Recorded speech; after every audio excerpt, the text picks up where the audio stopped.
হয়নি হয়নি হয়নি, মিউটই আছে। एव परं ब्रह्म तस्मै श्रीगुरुवे नमः।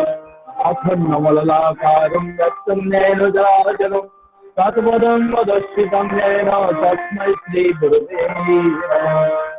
ध्यानजगरां दत्संज्ञानं ललितकलाकया चक्षुन्मलितं येन तस्मै श्रीगुरुवे नमः। सागरजङ्गलवक्षं येन विघ्नं जराचरम् तत्पदं वदस्थितं येन तस्मै श्रीगुरुवे नमः। हृद्यतेन परिवाक्तं तददर्शं चराचरं तत्पदं वदस्थितं येन तस्मै श्रीगुरुवे नमः। नाम गुरुराधितं तस्मै नाम गुरुराधितं तप तस्मज्ञान परं नास्ति तस्मै श्रीगुरुवे नमः। जगन्नाथ श्री जगन्नाथ मादिगुरु श्री जगद्गुरु मलात्मा सर्वगुणात्मा तस्मै श्रीगुरुवे नमः। गुरुराज्येन नित्यं गुरुवरं नैवतं गुरुवरदं मौणास्ति तस्मै श्रीगुरुवे नमः।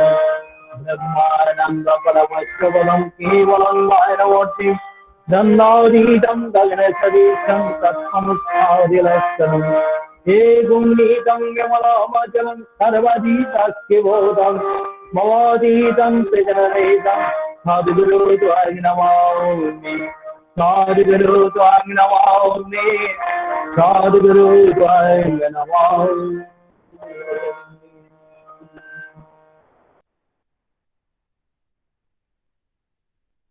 जय गुरु।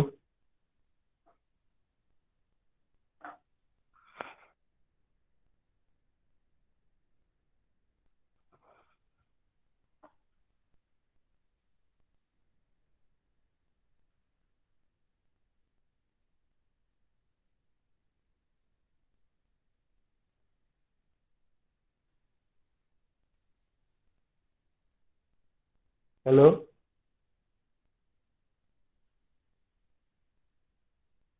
बीरेश दा।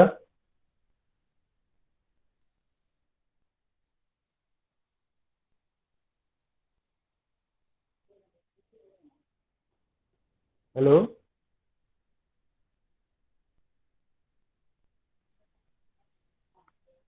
আমি আজকের পুরোহিত গিরিধর কাকুকে বলছি।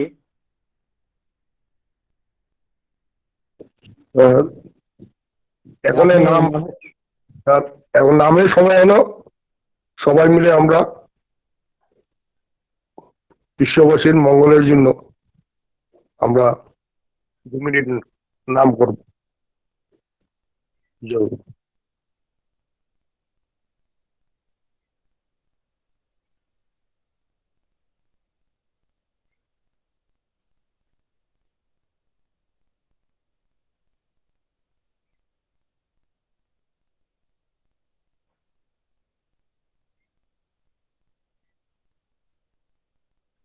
অডিও বর্তমান ভিডিও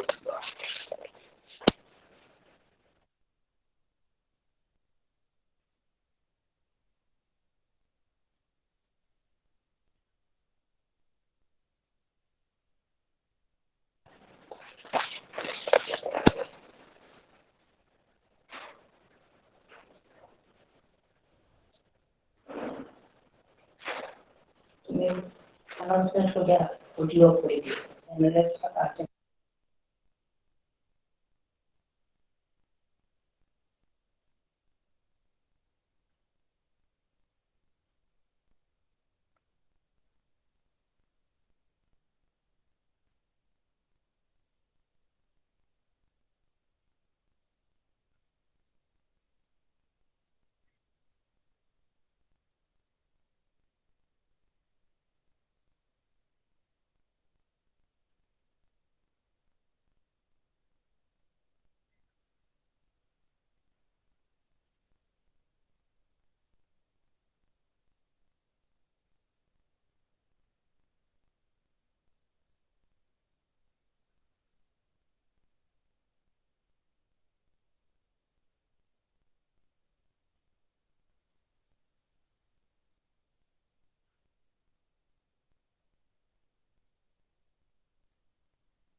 এখন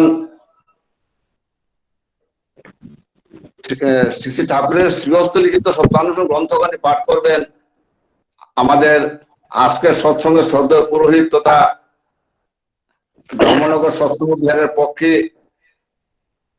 65 নং উপজেলা কেন্দ্র থেকে শ্রদ্ধেয় গিরিধারী লাল রায় দাদা সভাপতি ঋত্বিক।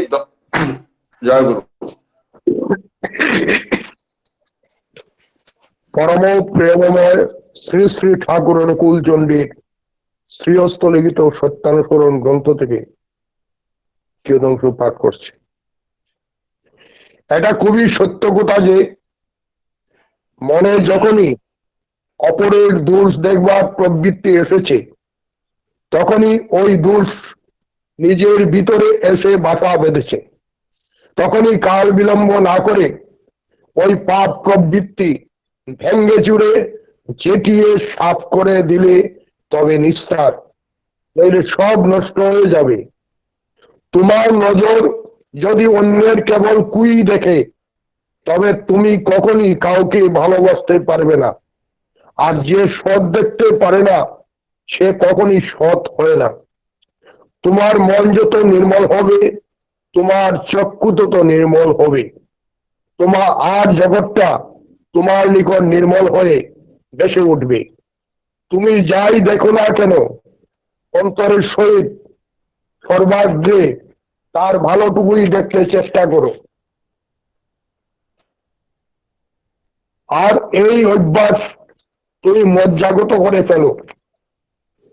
তোমার ভাষা যদি কুৎসা কলঙ্ক জড়িতই হয়ে থাকে, অপরের সুখ্যাতি করতে না পারে, তবে যেন কারো প্রতি কোনো মতামত প্রকাশ না করে।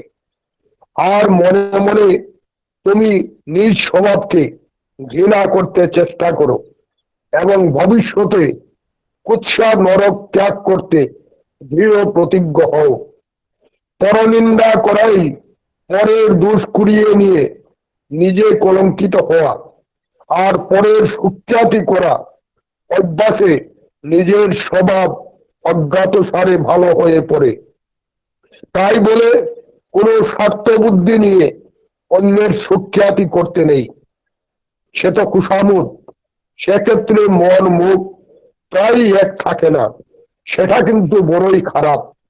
আর তাতে নিজের স্বাধীন মত প্রকাশের শক্তি হারিয়ে যায়। জয় গুরু। জয়গুরু। পরম পিতার রাতুল জন্য আপনার মঙ্গল প্রার্থনা করি।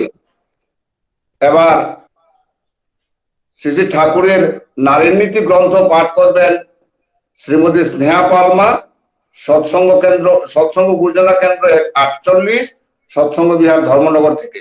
জয়গুরু।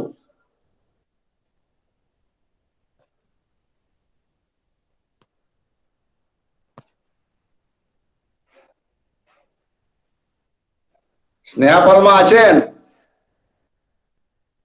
জয়গুরু। জয়গুরু। জয়গুরু। স্নেহা পালমা আছেন?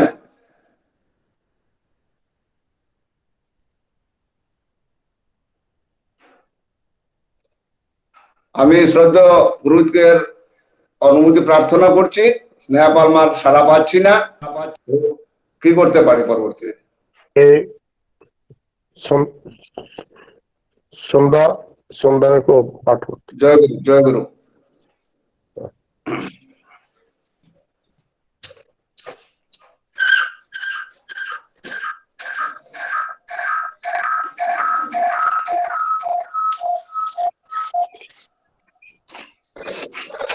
পরম প্রেমময় শ্রী শ্রী ঠাকুরের নারীদের এগুলো থেকে কিছুটা অংশ পাঠ করছি।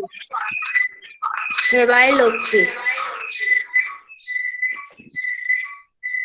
লক্ষ্মী মানে স্ত্রী, আর এই স্ত্রী কথা আসিয়াছে সেবা করা হইতে।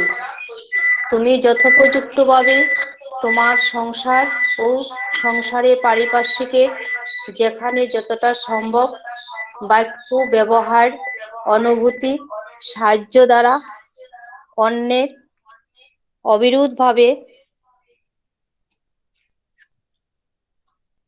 মঙ্গল করিতে চেষ্টা করিও। তোমার লক্ষ্মী আজ্ঞা খ্যাতমণ্ডিত হইবে দেখিও। বাণী সংখ্যা 35। স্বস্তি স্বস্তি স্বস্তি। জয়গুরু।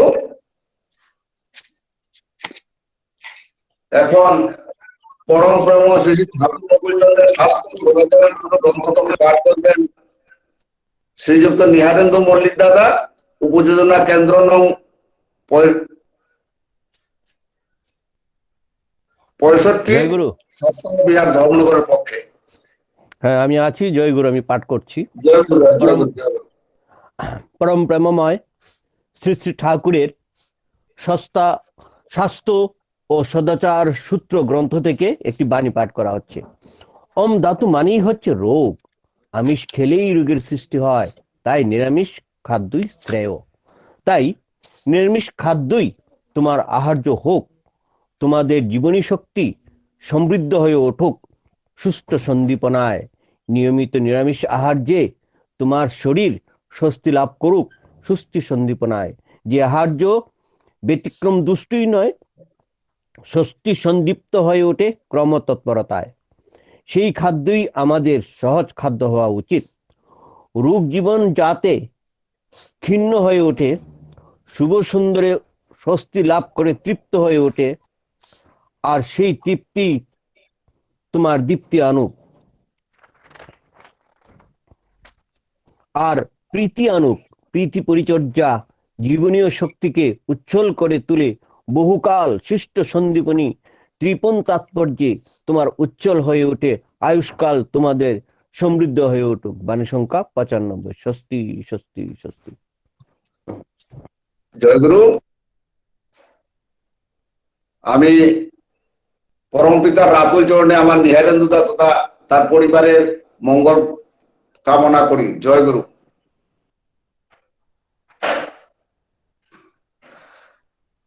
আমরা আজকে এই প্রাতঃকালীন সৎসঙ্গ উত্তর ত্রিপুরায় যে অনুষ্ঠিত হচ্ছে, সে সৎসঙ্গের আয়োজন করেছেন সৎসঙ্গ দাতা শ্রদ্ধেয় মানিকলাল দত্ত দা, সহপ্রতিনিধি, উপযোজনা কেন্দ্র নং 51 ধর্মনগর সৎসঙ্গ বিহার, এবং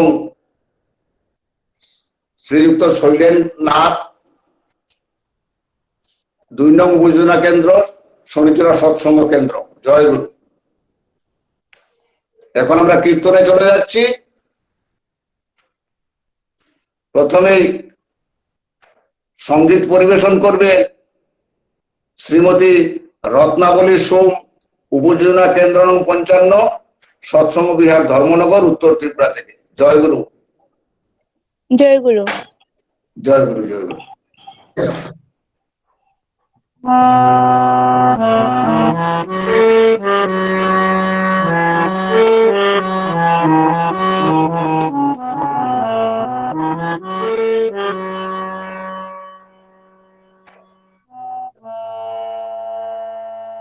তুমি ছাড়া আর কে পারে ভালোবাসা দিয়ে এমন ভরিয়ে দিতে এ সংসারে। তুমি ছাড়া আর কে পারে ভালোবাসা দিয়ে এমন ভরিয়ে দিতে এ সংসারে।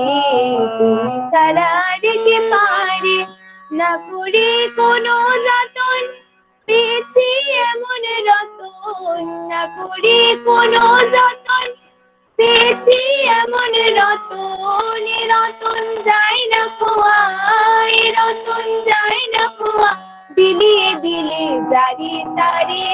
তুমি ছাড়া আর কে পারে ভালোবাসা দিয়ে এমন ভরিয়ে দিতে সংসারে তুমি ছাড়া আর কে পারে।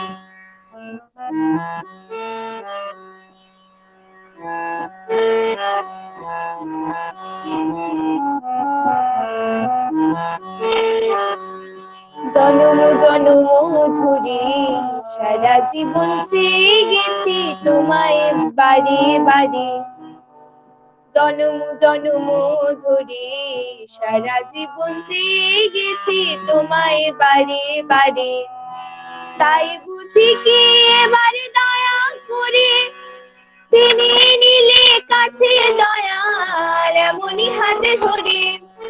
তাই বুঝি কি এবারে দয়া করে টেনে নিলে কাছে দয়াল এমনই হাতে ধরে। আর কে ছাড়িয়ে তোমারে গো, আর কে ছাড়িয়ে তোমারে গো, হৃদয় পূর্ণ করে এবার রাখবো তোমায় ধরে। তুমি ছাড়া আর কে পারে ভালোবাসা দিয়ে এমন ভরিয়ে দিতে সংসারে। তুমি ছাড়া আর কে পারে ভালোবাসা দিয়ে এমন ভরিয়ে দিতে সংসারে। তুমি ছাড়া আর কে পারে। জয় গুরু। জয়গুরু। আমার রত্নাবলী সৌম্যা খুব সুন্দর একটা গান পরিবেশন করলেন। আমি তার ব্যক্তিগত তথা পারিবারিক প্রতিপ্রত্যেকের মঙ্গল প্রার্থনা পরম পিতা রাতুল চরণে নিবেদন করি। জয় গুরু।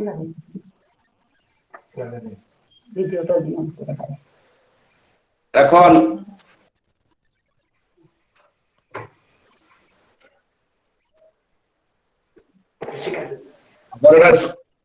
সঙ্গীত আমরা শুনবো। শ্রীমতী পারমিতা দত্তমা, সৎসঙ্গ ভোজনা কেন্দ্র 51, সৎসঙ্গ বিহার ধর্মনগর, উত্তর ত্রিপুরা থেকে। জয় গুরু। জয় গুরু। শোনা যাচ্ছে? হ্যাঁ, শোনা যাচ্ছে।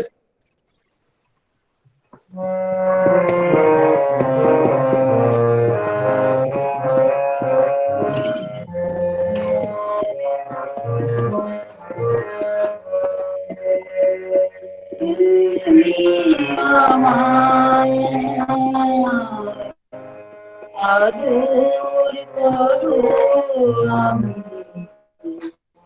আঘাত দেনি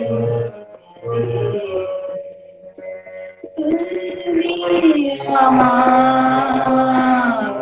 আদর করো আমি আঘাত দেনি তুমি বাঁচাও সদাই আমার, তুমি বাঁচাও সদাই আমার, পথে বারে বারে তুমি আমার আদর করো আমি আঘাত দেনি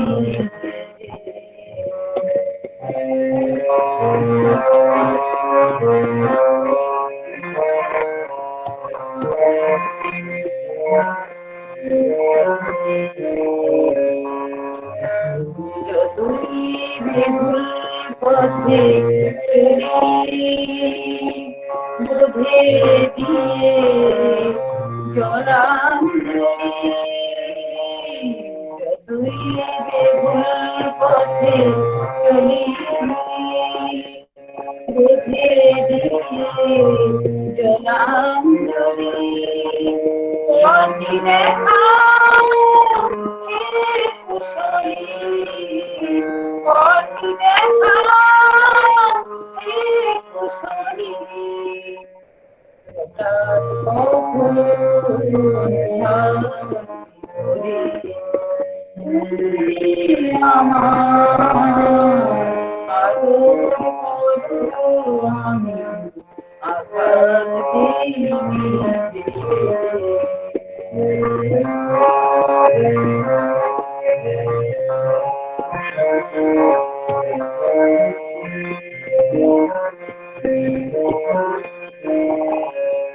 দিনের শেষে আপন ঘরে পৌঁছে দিবে আমারে। দিনের শেষে আপন ঘরে পৌঁছে দিতে আমারে। দাঁড়াও এসে মধুর হেসে, দাঁড়াও এসে মধুর হেসে, দয়াল তুমি তুমি আমার আদর করো, আমি আঘাত দিই যে। বাঁচাও সদাই আমার ভীষণ পথে বারে বারে। তুমি আমার আদর করো, আমি আঘাত দিই যে। তুমি আমার আদর করো, আমি আঘাত দিই যে। জয় গুরু। জয়গুরু। খুব সুন্দর একখানি গান পরিবেশন করলেন, সত্যি মন মুগ্ধ হয়ে গেছে। আমি আপনারও আপনার পারিবারিক প্রতিপদ থেকে মঙ্গল প্রার্থনা পরম পিতা রাতুল চরণে কামনা করি। জয় গুরু। জয় গুরু। এখন আমরা সবাই জানি সৎসঙ্গের একটা মূল পর্ব থাকে ইষ্ট প্রসঙ্গ।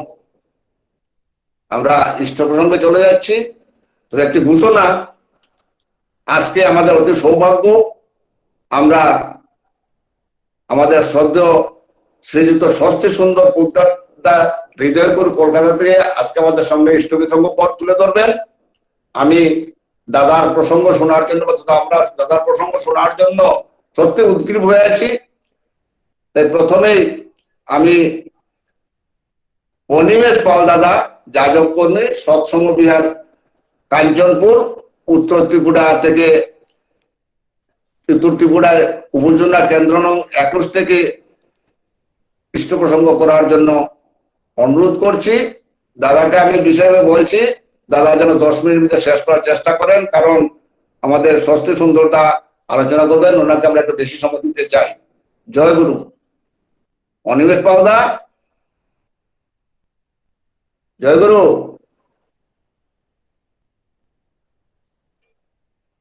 জয় গুরু।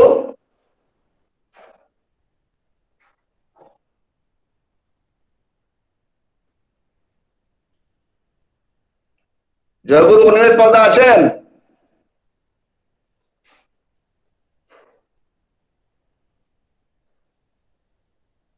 জয় গুরু।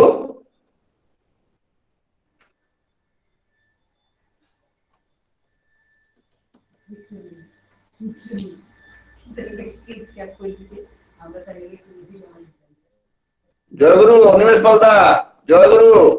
কাঞ্চনপুরে অনিমেষ পালদা, জয় গুরু। আমি পুরোহিতের অনুমতি নিয়ে বলছি। আগে তো নেটের হয়তো অসুবিধা আছে, পরবর্তী যিনি রতন ত্রিপুরাকে লাইনে আছেন উনি যদি ইষ্ট প্রসঙ্গ করে নেন। আচ্ছা, ঠিক আছে। মনে হয় হয়তো নেটওয়ার্ক বা কোনো কারণে যেমন করতে পারে। জয় গুরু। রতন ত্রিপুরা দাদা আছেন? জয় গুরু। জয় গুরু দাদা। হ্যাঁ, আগে বলেন, আপনি উপস্থিত আছেন তো? তাই আপনি, যেহেতু আমাদের অনিমেষ পালদা এখন উপস্থিত হন নাই বা হয়তো নেটের কারণে তিনি আসতে পারেননি, ওনাকে পরবর্তী আমরা সুযোগ দেওয়ার চেষ্টা করব। এখন আমি আপনাকে অনুরোধ করছি, আপনি ককবরক ভাষায় ঠাকুরের ইষ্ট প্রসঙ্গ করুন। আপনার জন্য সময় নির্দিষ্ট রাখা আছে 10 মিনিট। জয় গুরু।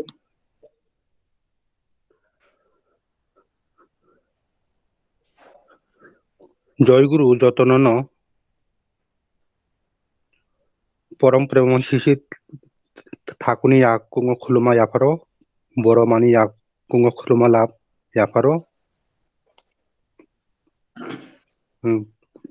পরম পূজ্যপাদ শ্রী শ্রী বর্ধানী ইয়াকুং খুলুমা ইয়াফারো পরম পূজ্যপাদ আজ আজ আচার্যদেব শ্রী শ্রী দাদানী ইয়াকুং খুলুমা ইয়াফারো পরম পূজ্যপাদ শ্রী শ্রী বাবাই দাদানী ইয়াকুং খুলুমা ইয়াফারো পরম পূজ্যপাদ শ্রী শ্রী অবিন্দ দাদানী ইয়াকুং খুলুমা ইয়াফারো। তাই অনলাইন সৎসঙ্গ ফাইনি মানকা ফানাই থাকনি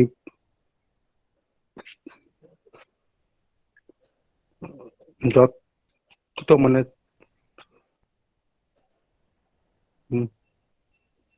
এসপিআর কর্মী সং যাজক কর্মী অধীজক কর্মী সহ পুরো ভাই মানজানের শ্রদ্ধেয় দাদা সং মা সং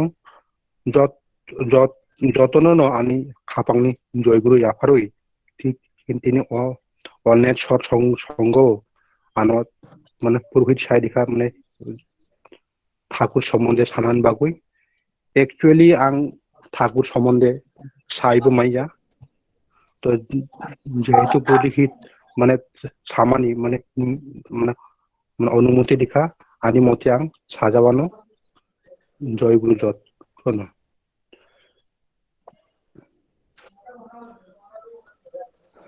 চুং চিনি যে মানব সমাজ চুং যতন যাতে চুং কাহাম বাবে তংনানি কাহাম বাবে বানচিনানি বাগুইন চুং ঠাকুর রম্মানি তো ঠাকুর যে সামানি বন রমখাই চুং যে তিনি জীবন শান্তি ষষ্ঠী মানে অধিকার অভিমানও আবো কিন্তু ঠাকুর বিনি সত্যানুসরণ বিভিন্ন মানে বাণীর মাধ্যমে সাউদিকা আবো চুং কম বেশি চুং যতন সাইমানো বাণীনো চুং আবনো চুং বেসকাং তনিনো বিনি যে নীতি তংমানি চুং সাইমানো যে বিনি মানে মানে পঞ্চনিধি অঙ্গ যে যজন যাজন ইষ্টবৃত্তি ষষ্ঠী সদাচার ও নীতিন চুং যাতে চিনি জীবন প্রত্যেক জীবন যাতে চুং সঠিক ভাবে যে সামাহাই চিনি যে খুব মানে আইসিও বুচা মানি পরে চুং মানে প্রথম চুং নাম ধ্যান মা খাইনাই নাম ধ্যাননি পরে চুং যাতে মানে সঠিক সময়ে ইষ্টবৃত্তি খাইমানো ইষ্টবৃত্তি খাইমানি পরে চুং যাতে মানে ঠাকুরনি যে মানে প্রাতকালীন বিনতি প্রার্থনা তং আবার যাতে চুং চিনি পরিবারনি যতন তুই যাতে চুং সঠিক সময়ে সঠিকভাবে মানে মানে নিষ্ঠা সহকারে যাতে চুং মানে সব সময় ন যাতে চুং মানে খাইমানো তাই এরপরে মানে প্রার্থনা পাইমানি পরে ঠাকুরনি যে গ্রন্থাদি পাঠ তং আপনার চুং যাতে চুং বিশেষ করে যে সত্যানুসরণ আপনার চুং মানে পরেওই প্রত্যেকটা লাইন যাতে চিনি প্রত্যেক জীবন যাতে চুং মানে মানে প্রতিফলিত খাইমানো আপনার ঠাকুর নাইমানি তো আপনি ভাবুই ন চিনি যে বর্তমান সময় যে মানে পরম পূজ্যপাদ আচার্য দেব যে এত মানে দয়া খাইনি যে সারা ভারতবর্ষ তথা মানে সারা বিশ্ব এই ত্রিপুরাও তিনি যে সৎসঙ্গ উপযোজনা কেন্দ্র যে স্বামী রিমানি আবনো কিন্তু মেন উদ্দেশ্য যে চুং যারা সৎসঙ্গী যে সৎসঙ্গী পরিবার যাতে চুং ঠাকুর ন কাহাম খাই চুং মানে প্রতিষ্ঠা খাইমানো আবনো কিন্তু নাইমানি আপনি বাগুই ন মানে পরম পূজ্যপাদ বাবাই দাদা যে ত্রিপুরা রাজ্য যে ফাইমানি চুং চুং যতন সাইমানো যে বিনি যে ফাইমানি উদ্দেশ্য আবনো যে আচার্য দেবনি যে ওই যে সৎসঙ্গ উপযোজনা কেন্দ্র যে সৃষ্টি খাই রিমানি আবনো যাতে চুং সঠিক ভাবে যাতে চুং প্রত্যেক নগ যাতে চুং ঠাকুর প্রতিষ্ঠা খাইমানো দুই বেলা প্রার্থনা খাইমানো সঠিক ভাবে তাই যে যে আরো মানে কয়েকটা মতো নির্দেশিকা দङ মানে 19টা মতো মানে পয়েন্ট উপরেব মানে বিভিন্ন মানে পয়েন্ট আবার চুং সাইমানো তো ঠিক আছে আবার তো চুং সাই কম বেশ যত্ন খেলাইও তো এরপরেব চুং যাতে ঠাকুর তুই যাতে চুং তগিমানো আবনি বাগুনা তাবু যে তুং যে মানে অনলাইনের মাধ্যমে যুং সৎসঙ্গ যে খাইমানি আবব কিন্তু মানে মানে পরম পূজ্য বড় আচার্য মানে বাবাই দাদা নি অশেষ দয়ানি বাগুইনো চুং তাবো যে গুগল মেটো যে সৎসঙ্গ খাইমানি আবব কিন্তু মানে ঠাকুরনি দয়া বাইনো চুং যে অনলাইন সৎসঙ্গ যে খাইমানি আরো চুং নুকজাগো যে অনলাইন সৎসঙ্গনি মাধ্যমে চুং সারা বিশ্ব মানে এক অঙ্গুই ঠাকুরনি মানে গুণকীর্তন খাইমানো তাই পুরো মানে বিভিন্ন দেশনি বিভিন্ন মানে বক্তারও যে ঠাকুরনি ইষ্টপ্রসঙ্গ খাইমানি আরণ্য হইতে চুং মানে কিসা খানাঙুই ফানো যাতে চুং চিনি জীবন চুং মানে বাস্তব ভাবে যাতে চুং মানে প্রতিফলিত খাইমানো আবনো সেনি মানে এক সাধনা উনান দরকার তো ঠাকুর তো কোনো রিলাঙ্কা যে নীতিরক আবো চুং মানে সঠিকভাবে মা খাইতাই তাই এছাড়াবো তিনি যে ত্রিপুরা রাজ্য কিন্তু অ্যাকচুয়ালি মানে সমস্ত মানে মানে বেশিরভাগ অংশ মানে পাহাড় এলাকা কিন্তু পাহাড় এলাকাও তিনি যে দীক্ষিত গুরুবাই তংমানি চুং বাস্তব চিত্র যেটা নাইমানো তিনি এত হাজার যে দীক্ষা যে অংমানি কিন্তু চুং সঠিকভাবে মানে ব্রৌনি আরো তাবুব চুং ঠাকুর কি মানে সম্বন্ধে চুং এত সাই মায়াকো আপনি বাগুন তিনি যে এত হাজার দীক্ষা যে অগমানি চুং মানে ইষ্টবিতি তাবুব চুং মানে রহমায়াকো আপনি বাগুন তিনি যে ত্রিপুরা হাম মানে মানে আমচাইনি যারা এই মানে মানে এই পাহাড়নি যে দীক্ষানি সঙ্গে যারা যুক্ত এমনকি চুং সহ যারা মানে ঠাকুরনি দীক্ষানি সঙ্গে যুক্ত চুং যতন তিনি যে মানে পাহাড়নি দীক্ষিত রৌন বহাই খাই চুং রৌন যে সঠিকভাবে ইষ্টবিধি পরায়ণ খাই ফিসামান ঠাকুর সম্বন্ধে চুং ব্রণ বুতিকে শাখাই চুং সহজ ভাবে যাতে মানে চুং বুঝমান আবো কিন্তু চুং মানে মানে অংয়া খাই চুং খালি দিখামাং খাই কিন্তু চুং অংলাম এর মানে আপনি ভাবুন চিনি যে মানে বর্তমান অবস্থা চিনি যে দামসরা মানে মানে এলাকাও যে এত দীক্ষা মানি কিন্তু চুং যে ইষ্টবিধি মানে রহপ্রভ খাই চুং মানে কয়েকটা পরিবার চিনি বড় চুং কিন্তু সঠিকভাবে ব্রণ সামানি পরেব বড় সঠিকভাবে আপনো মানে বুঝে নাম নাইয়া আপনি বাগুনে চুং ব্রৌনি নগ বারে থাঙ্গুইনি ঠাকুর সম্বন্ধে মা সাথাই আপনো তিনি মানে খাই থাই হংজাখাই যে বাবাই দাদা যে সামানি যে বা ঠাকুর যে সামানি ত্রিপুরা রাজ্য যে স্বর্গ রাজ্য যে সারামনানি শুধু সমতলনি গুরু বাইর বড় যদি মানে আগমন বা কিন্তু স্বর্গ রাজ্য অংলাক সমস্ত এমনকি সমতল পাহাড় সমস্ত অংশ নিয়ে যে দীক্ষিত গুরু বাইর যদি চুং জাগমায়া হিংকায় চুং কিন্তু স্বর্গ রাজ্য মানে সামাংলাক আবনো চিনি যে সৎসঙ্গনি সাথে যারা যুক্ত চুং যতন আবনো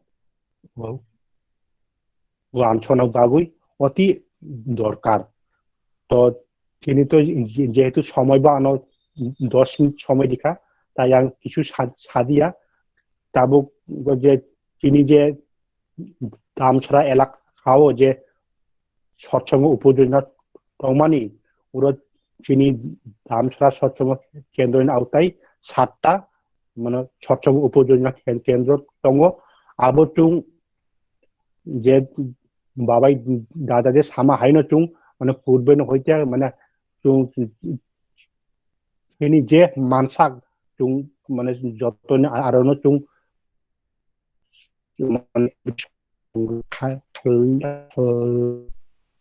লাই তংমানি কিন্তু লকডাউনের মধ্যে চুং নুকজাকা যে মানে মানে অনেক পরিবার তং সঠিকভাবে ইষ্টবিতি জমারি দিয়া আবন বাবুই তাবু যে ইষ্টবিতি সংগ্রহ মানে সময়িকা চুং পুন মানে প্রত্যেক মানে উপযোজনা কেন্দ্রে যারা দীক্ষিত পরিবারী আর যাতে চুং সঠিকভাবে ইষ্টবিতি সংগ্রহ লাই সঠিক সময়ে আবুত সুবিধা যে বেগনি মারফতে মানে ইষ্টবিতি পাঠানানি একটা সুযোগ দङ আর বাগুনো চুং যাতে সঠিক সময়ে ইষ্টবিতি সংগ্রহ লাই সঠিক সময়ে যাতে চুং মানে ইষ্টবিতি মানে পাথমানো আবন বাগুনো চুং ওয়ানসনা নাংনাই তাই যতন উলো আং এটা সানান অংমানি যে বর্তমান সময়ও যে চিনি উড়ো মানে একটা অংমানি মানে পরম পূজ্যবার আচার্য দেবনি আশীর্বাদ বাইনো একটা দামছড়া সৎসঙ্গ কেন্দ্র মন্দিরও এটা গেস্ট হাউস নি আশীর্বাদ দংমানি আমনো চুং গত বসকাং লাইনাই জুলাই মাসনি 26 তারিখ চুং মানে প্রথম মানে তুমি এক তলানি সাত ঢালাই চুং দিখা কাবু মোটামুটি মানে দ্বিতীয় তলানি সাত ঢালাই রিনানি বাগুনো চুং মানে মানে মানে লাই চুং মানে উদ্যোগ লাই মানি তো আবো চুং মানে পরম পূজ্য বার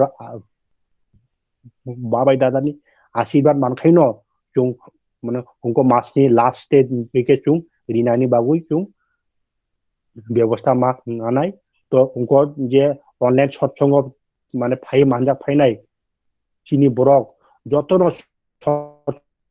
সঙ্গীরা চুং যাতে মানে যে বাবাই দাদানি যে আশীর্বাদ যাতে চুং যুক্ত অঙ্গুনি চিনি প্রত্যেকনি জীবন যাতে চুং সার্থক খাইনানি বাগুই আং তিনি को অনলাইন সৎসঙ্গ ফাই মানজা ফাইনাই যত ত্রিপুরা আমচাইনি যত গুরু ভাইনো আং সাজাও চিনি যে उनको गेस्ट हाउस नि যে মানে সামুং যাতে চুং মানে যুক্ত মানে হংনানি বাগুই আং যতন সাজাও তো আং তাই বিশেষ কিছু সাদিয়া উসু সাউইন তিনি যে সৎসঙ্গ রিনাই সৎসঙ্গ রিনাইনি সার্বিক মঙ্গল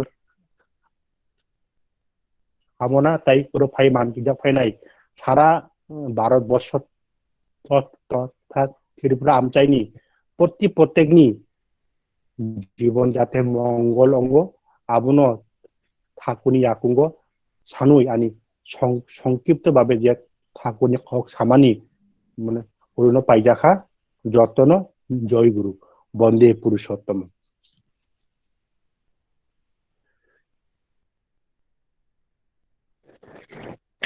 অনিমেষ পাল জয়েন করছে এটা নেটওয়ার্কের লাগে বোধহয় জয়েন করতে পারছিল না। জয়গুরু। কে কে হ্যালো অনিমেষ জয়েন করতে গিয়া জয়েন করছে না, নেটওয়ার্ক। অনিমেষ জয়েন করতে আছে এখন এখন তো গান।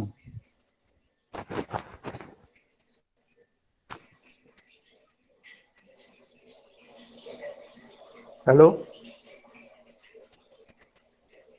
সঞ্চালক বীরেশ দা কোথায়? হ্যালো জয়গুরু। আরে লেট হয়ে যায়। জয়গুরু। না না আমার নেটটা ডিস্টার্ব করছে, জায়গাটা আমার মধ্যে অসুবিধা হচ্ছে। আচ্ছা আমি আমার শ্রদ্ধা সময়টা শেষ। সময়টা শেষ। জয়গুরু। আগে জয়গুরু, আমি আপনাকে ধন্যবাদ জানাচ্ছি। পরমপিতা রাতুল জন্য আপনার মঙ্গল প্রার্থনা করি। সত্যি পরম পূজ্যবত আচার্যদেব এবং পরম পূজ্যবত শ্রী বাবাই দাদা ত্রিপুরাকে সর্বরাজ্য করে তোলার যে প্রচেষ্টা চালাচ্ছেন তার প্রতি দৃষ্টি নিয়ে আপনি যে আলোচনা রাখলেন খুব ভালো লাগলো, খুব সুন্দর হয়েছে।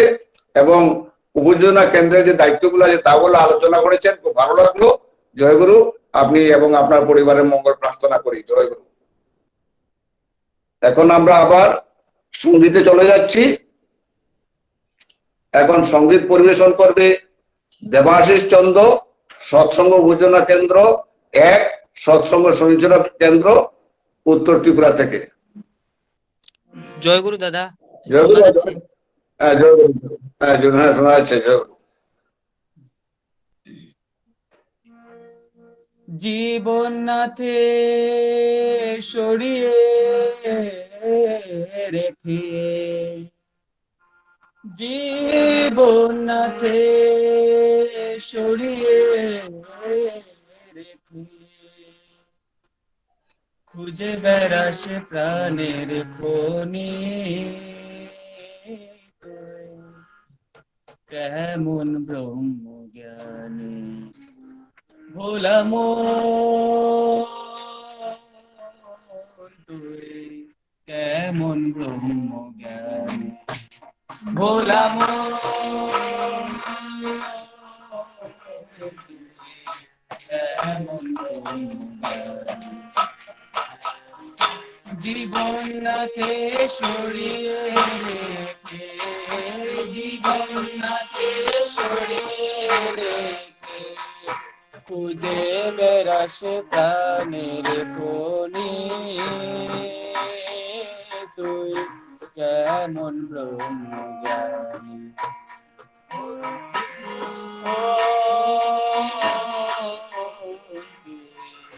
কেমন ব্রহ্ম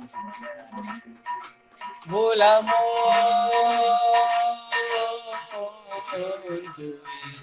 কেমন ব্রহ্ম।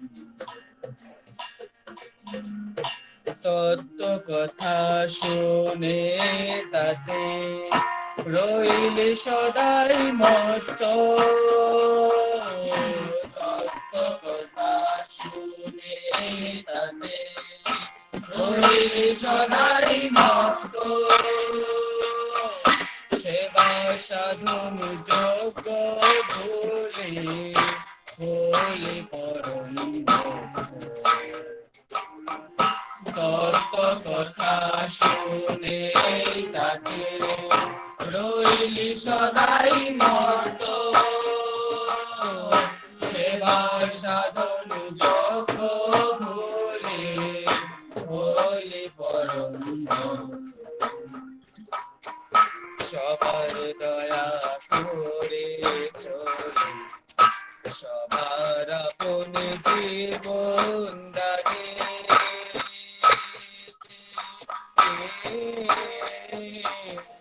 তার কথা তো তুইও বলিস, সেবা বিমুখ রে অজ্ঞানী, তার কথা তো তুইও বলিস, সেবা বিমুখ রে অজ্ঞানী, তার কথা তো তুইও বলিস, সেবা বিমুখ রে অজ্ঞানী।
জয় গুরু।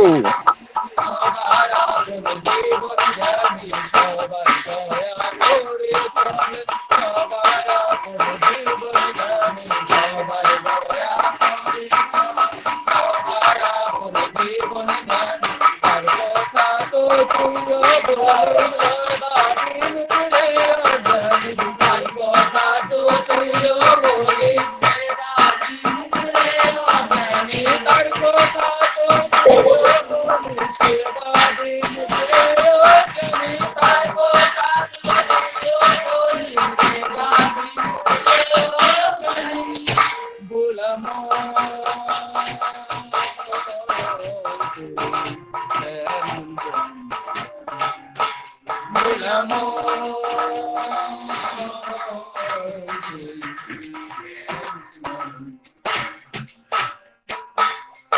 কৃষ্ণে মধুর খণ্ড করলে না পানে একটুখানি, কৃষ্ণে মধুর খণ্ড করলে না পানে একটুখানি, কৃষ্ণে মধুর খণ্ড করলে না পানে একটুখানি, কৃষ্ণে করলে না পানে একটুখানি, স্বার্থ তাহার পেলি না রে, স্বার্থ তাহার পেলি না রে, অমৃত যা সত্তা দানে, স্বার্থ তাহার পেলি না রে, অমৃত যা সত্তা দানে, এখনো শেষ হয়নি বেলা, তাকা এবার প্রভুর পানে, এখনো শেষ হয়নি বেলা, তাকা এবার প্রভুর পানে, সেবা সাধন করে না ছুটে, সেবা সাধন করে না ছুটে, সারা জীবন তারি টানে, সেবা সাধন করে না ছুটে, সারা জীবন তারি টানে, শান্তি পাবি স্বস্তি পাবি, উঠবে ফুটে তাহার বাণী, শান্তি পাবি স্বস্তি পাবি, উঠবে ফুটে তাহার বাণী, শান্তি পাবি স্বস্তি পাবি, উঠবে ফুটে তাহার বাণী, শান্তি পাবি স্বস্তি পাবি, উঠবে ফুটে তাহার বাণী, সার্থকতার পথ দেখাতে হবি তখন সত্য জ্ঞানী, সার্থকতার পথ দেখাতে হবি তখন সত্য জ্ঞানী, সার্থকতার পথ দেখাতে হবি তখন সত্য জ্ঞানী, সার্থকতার পথ দেখাতে হবি তখন সত্য জ্ঞানী, হবি তখন সত্য জ্ঞানী, হবি তখন সত্য জ্ঞানী, হবি তখন সত্য জ্ঞানী, শান্তি পাবি স্বস্তি পাবি, উঠবে ফুটে তাহার বাণী,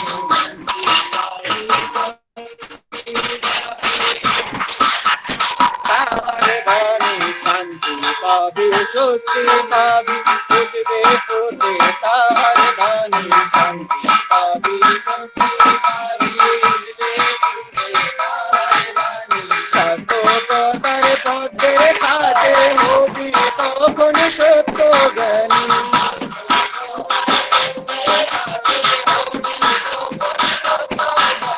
সার্থকতার পথ দেখাতে হবি তখন সত্য জ্ঞানী, সার্থকতার পথ দেখাতে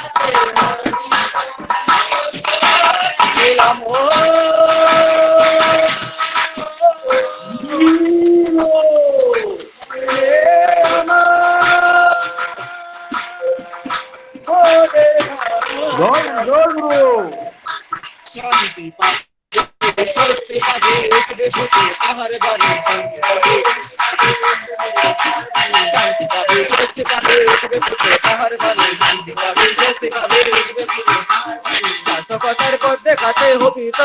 জ্ঞানী সার্থকতার পথ দেখাতে হবি সার্থকতার পথ দেখাতে হবি তখন সত্য জ্ঞানী ভুলবে সকল অভিমানে ভুলবে সকল ভুলাম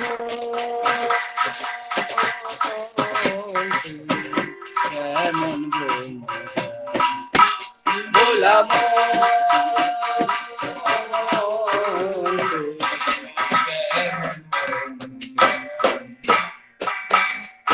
জীবন নাতে শরীরে রেখে জীবন নাতে শরীরে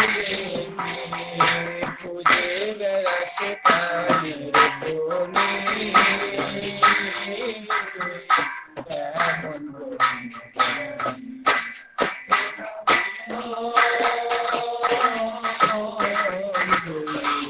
কেমন ভোলাম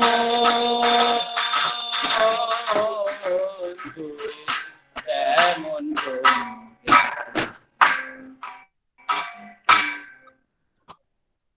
জয় গুরু জয় গুরু জয় গুরু। আমি আমার দেবাশিস চন্দ্র ভাইকে অনুরোধ করছি, খুব সুন্দর একটা সৎসঙ্গ হয়েছে, খুব সুন্দর একটি কীর্তন পরিবেশন করলেন। আমি তার ব্যক্তিগত তথা পারিবারিক প্রতি প্রত্যেকের স্বস্তি সুন্দর জীবন ঠাকুরের রাতুল চরণে প্রার্থনা করি, তিনি যেন সবসময় সুস্থ এবং ঠাকুরের কাজে নিযুক্ত থাকেন। জয় গুরু। এবার আমরা আয়াকালী কীর্তন শুনবো। শ্রীযুক্ত সুবীর রুদ্রপাল, সৎসঙ্গ বিহার, কাঞ্চনপুর, উত্তর ত্রিপুরা থেকে, যিনি বর্তমানে ব্যাঙ্গালোরে অবস্থান করছেন। আমি সুবীর ভাইকে অনুরোধ করব একটি সুন্দর কীর্তন পরিবেশন করার জন্য। জয় গুরু। জয় গুরু। উপস্থিত সবাইকে আমার আনন্দিত জয় গুরু। আমার এখানে প্রার্থনা 6:33, তাই একটু দেরি হয়ে গেল, সবার কাছে ক্ষমা প্রার্থী। জয় গুরু। তুমি দয়াল দয়া করে চালাও আমায় দুহাত ধরে, তুমি দয়াল দয়া করে চালাও আমায় দুহাত ধরে, তোমার কৃপা না পেলে গো পদ দেখাবে কে আমারে, তুমি দয়াল দয়া করে চালাও আমায় দুহাত ধরে, তোমার কৃপা না পেলে গো পদ দেখাবে কে আমারে, তোমার কৃপা না পেলে গো পদ দেখাবে কে আমারে, তুমি দয়াল দয়া করে চালাও আমার দুহাত ধরে, করুণ ভারে বাঁধতে সদা আসে রে মারবে আদা, মরুণ ভারে বাঁধতে সদা আসে রে মারবে আদা, তাদের কুহ দোহন সদা, তাদের কুহ দোহন সদা, তাদের কুহ দোহন সদা, নিত যে যায় ঘুরিয়ে মোরে মরুণ ভারে বাতে সদা আসছে রে মারতে আদা, মরুণ ভারে বাতে সদা আসছে রে মারতে আদা, তাদের কুহ দোহন দোহন সদা, নিত যে যায় ঘুরিয়ে মোরে মরুণ ভারে বাতে সদা আসছে রে মারতে আদা, মরুণ ভারে বাতে সদা আসছে রে মারতে আদা, তাদের কুহ দোহন সদা, তাদের কুহ দোহন সদা, নিত যে যায় ঘুরিয়ে মোরে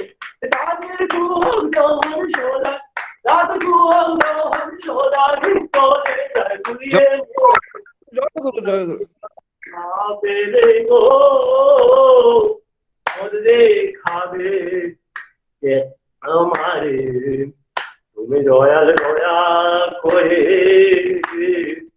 পালাও আমায় দুহাত ধরে দিন গেল মোর ফুরিয়ে এলো ভব নদীর ঘেরা দিন গেল মোর ফুরিয়ে এলো ভব নদীর ঘেরা ওই বেবুল পথে ঘুরে ঘুরে শেষ হলো হায় বেলা ওই বেবুল পথে ঘুরে ঘুরে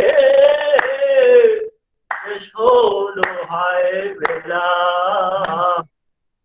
করুণামূল বেদন হারি তোমার ভয় চরণ ধরি করুণামূল বেদন হারি তোমার ভয় চরণ ধরি ওই কার সায়রে দেব পারি কার সায়রে দেব পারি পার করে কার সায়রে দেব পারি কাল সায়রে দেব পারি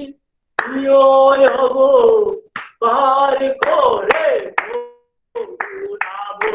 বেদহারি তোমার ভয় চরণ ধরি করুণাময় বেদহারি তোমার ভয় চরণ ধরি ওই কাল সায়রে দেব পারি কাল সায়রে দেব পারি পার করে করুণাময় বেদহারি তোমার চরণ ধরি করুণাময় বেদহারি তোমার ভয় চরণ ধরি ওই কাল সায়রে দেব পারি কাছারে দেব পারি পার করে করুণাময় বেদহারি তোমার ভয় চরণ ধরি করুণাময় বেদহারি তোমার ভয় চরণ ধরি কাছারে দেব পারি কাছারে দেব পারি জয় গুরু জয় গুরু। তোমার কৃপা না পেলে গো বলবে খাবে যে আমারে তুমি দয়াল দয়া করে পালাও আমায় দুহাত ধরে জয় গুরু।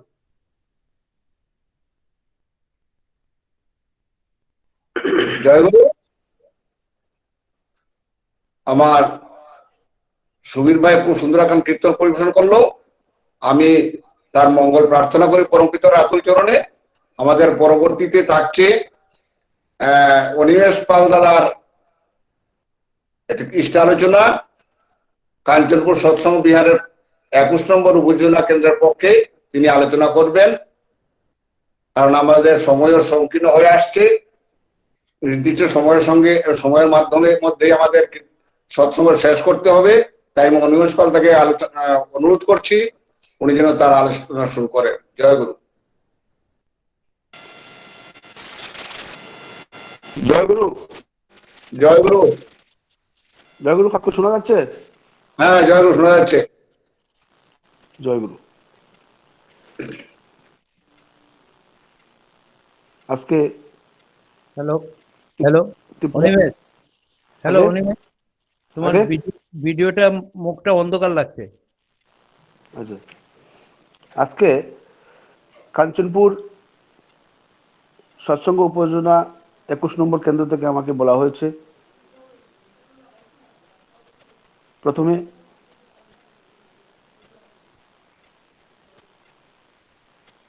প্রণাম জানাই প্রণামরা প্রেমময় শ্রী শ্রী ঠাকুর অনুকূল চন্দ্রের রাতুল চরণে, পরমারাধ্যা জগৎ জননী শ্রী শ্রী বড়মার, পরম পূজ্যপাদ শ্রী শ্রী বরদা, পরম পূজ্যপাদ আচার্যদেব শ্রী শ্রী দাদা, পরম পূজ্যপাদ শ্রী শ্রী বাবা দাদা, পরম পূজ্যপাদ শ্রী শ্রী অবিন দাদার রাতুল শ্রীচরণে আমার প্রণাম জানাই। আজকে এই মহতী সৎসঙ্গে উপস্থিত শ্রদ্ধেয় পুরোহিত, উপস্থিত পরম দয়ালের পবিত্র পাঞ্জাদারি কর্মী দাদারা, উপস্থিত অন্যান্য দাদারা, ভক্তিমতী মায়েরা, ভাইয়েরা, বোনেরা, সবাইকে আমার হৃদয়ের অন্তঃস্থল থেকে আনন্দিত জয়গুরু। পরম দয়ালকে কেন্দ্র করে সারা ত্রিপুরা রাজ্যে আমরা একই জায়গায় এসে সৎসঙ্গ নাম সংকীর্তনে যুক্ত হয়েছি। আমাদের সিঙ্গাপুরে আছেন আমাদের পিন্টুদা, উনি বাবাজার কাছ থেকে আশীর্বাদ নিয়ে আমরা আজকে সকালে এই সৎসঙ্গ দীর্ঘদিন ধরে আমরা করছি। বিশাল আনন্দ আমরা উপভোগ করছি সবাই মিলে। ইষ্ট প্রসঙ্গে রতন ত্রিপুরা দাদা যোজন যাজন ইষ্টভূতি সম্বন্ধে বলেছেন, ত্রিপুরার বর্তমান পরিস্থিতি সম্বন্ধে বলেছেন। আমি আমার মতো করে দু চারটি কথা বলার চেষ্টা করব। পরম দয়ালকে কেন্দ্র করে শ্রী শ্রী বাবাই দাদা উপযোজনা কেন্দ্র সৃষ্টি করেছেন। আমাদের কাঞ্চনপুরে 23টা উপযোজনা কেন্দ্র রয়েছে। উপযোজনা কেন্দ্র সৃষ্টি হওয়ার প্রাক মুহূর্তে খুব সম্ভবত 2-3 মাস আগে পরম পূজ্যপদ শ্রী শ্রী বাবাই দাদা আমাদের কাঞ্চনপুর ত্রিপুরা পরিক্রমাকালে এসেছিলেন কাঞ্চনপুরে। আমাদের কাঞ্চনপুরে তখন গুরু ভাই গুরু বোনদের প্রত্যেকের একটা আনন্দের দিন ছিল, যে দিনটাতে শ্রী শ্রী বাবাই দাদা এসেছিলেন। কাঞ্চনপুর মন্দিরে প্রথম দীক্ষা প্রদান করেন আমার পরম শ্রদ্ধেয় ঋত্বিক দেবতা শ্রী কানাইলাল চৌধুরী। তিনি 4-5 দিন আগে আমাকে ফোন করে বলছিলেন যে বাবা দাদা কাঞ্চনপুর মন্দিরে দীক্ষা প্রদান করতে পারেন, 100 দীক্ষা করা যাবে। আগে আমি বললাম যে আগে যেটু আমরা 100 দীক্ষা করতে পারবো। তারপর 3 দিন আগে বাবা দাদা আসার 3 দিন আগে আবার ফোন করে বললেন 200 দীক্ষা করা যাবে। যেটু এত সময় অল্প সময় যেটু আমরা কেমন করবো, তাই আমাদের গুরু ভাই আমরা চেষ্টা করব। বলে না 200 করতে হবে, এরকম বলে আমাকে প্রেরণা দিয়েছেন। আমি আমার আরো অন্যান্য কাঞ্চনপুরে দাদারা কর্মীরা যারা আছেন সবার সাথে যোগাযোগ করে আমরা আপ্রাণ চেষ্টা করে ওই দিন বাবা দাদা দীক্ষা মন্দিরে দীক্ষা দিয়েছিলেন। 169 জন দীক্ষা হয়েছিল। আমরা খুব খুশি হয়েছিলাম, মানে আনন্দ পেয়েছিলাম যে এইভাবে আমরা এত অল্প দিনে জেনারেলি আমাদের এই কাঞ্চনপুর সমতলের মধ্যে সবাই যে আশপাশের লোকরা এসে দীক্ষা নিল, নিজের চোখে দেখে অবাক হয়েছিলাম। অনেক দীক্ষার্থী দেখে যে যারা কোনোদিনও মন্দিরে আসেন নাই বা দীক্ষা নিতে মানে এত মানে আগ্রহী ছিলেন না। তো শ্রী শ্রী বাবাই দাদা আশীর্বাদ ঠাকুরের দয়ায় সেটা সম্ভব হয়েছে। তিনি দীক্ষা প্রদান করেই যখন আমরা একটা বসার জায়গা করেছিলাম, সেখানে সারাদিন বৃষ্টি ছিল, তিনি বসে 2-4টি কথা আমাদেরকে উদ্দেশ্যে মন্দিরের উদ্দেশ্যে তিনি বলছেন।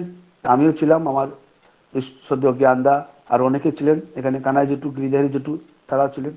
তখন শ্রী শ্রী বাবাই দাদা আমাদেরকে উদ্দেশ্য করে বলছেন যে ঠাকুর ভোগ এখানে প্রত্যেকদিন ঠাকুর ভোগে কত খরচ হয়। তাই আমরা উত্তর দিয়েছিলাম। পরবর্তীতে তিনি বলছেন ইষ্টবৃদ্ধি কত আসে, 250-300 বলছিলাম। এভাবে করে করে অনেকটা আমাদের কাছ থেকে কাঞ্চনপুরের খবর নিয়েছিলেন। যে বাবা বলছেন এখানে বাইকে গিয়ে আমরা দূরে গিয়ে বাইকে গিয়ে ইষ্টবৃদ্ধি কালেকশন সংগ্রহ করতে পারি না, বাইক পাড়ায় পাড়ায় গিয়ে বলে আগে করা যাবে। এভাবে করে বাবাইদাকে আমরা বলেছিলাম, কিন্তু যেভাবে বলেছিলাম সেইভাবে আমরা শুরুও করেছি। বাবাইদা যাওয়ার পরে আমরা সব মোটামুটি এখান থেকে জম্পুই পাহাড়ে গিয়ে রাত্রি যাপন করেছেন, জম্পুই পাহাড় সৎসঙ্গ বিহারে। এইভাবে করে আমরা যখন বাবাইদার কথা বলি সবকিছু শুনলাম, এরকম 3-4 মাস পরেই আমরা শুনতে পেলাম, খুব সম্ভবত 3-4 মাস হবে, হয়তো আমার ভুল হতে পারে, উপযোজনা কেন্দ্র কথা আচার্য শ্রী দাদার কাছে বা দাদা সেটা বলেছেন। তো ঠাকুরের একটা গ্রন্থে উপযোজনা কেন্দ্রের অর্থ পাওয়া গেছে। তো সেভাবে আমরা উপযোজনা কেন্দ্র পেলাম এবং 23টা উপযোজনা কেন্দ্র আমাদের কাঞ্চনপুরে রয়েছে। 23টা উপযোজনা কাঞ্চনপুরের একদম দরজা থেকে শুরু করে লালজুরি, জয়শ্রী প্রত্যেকটা এলাকায় আমরা উপযোজনা কেন্দ্র আমরা করেছি। উপজেলা কেন্দ্র করার পরে আজকে প্রায় 500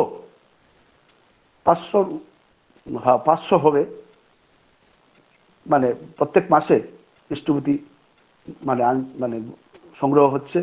তো বর্তমান পরিস্থিতির কারণে কিছুটা, আমার রতনদাও বলেছেন, বর্তমান পরিস্থিতির কারণে আমরা কিছুটা এলাকার পরিবেশ পরিস্থিতি কিছুটা করোনার প্রবলেম লকডাউনের মাধ্যমে ছিল।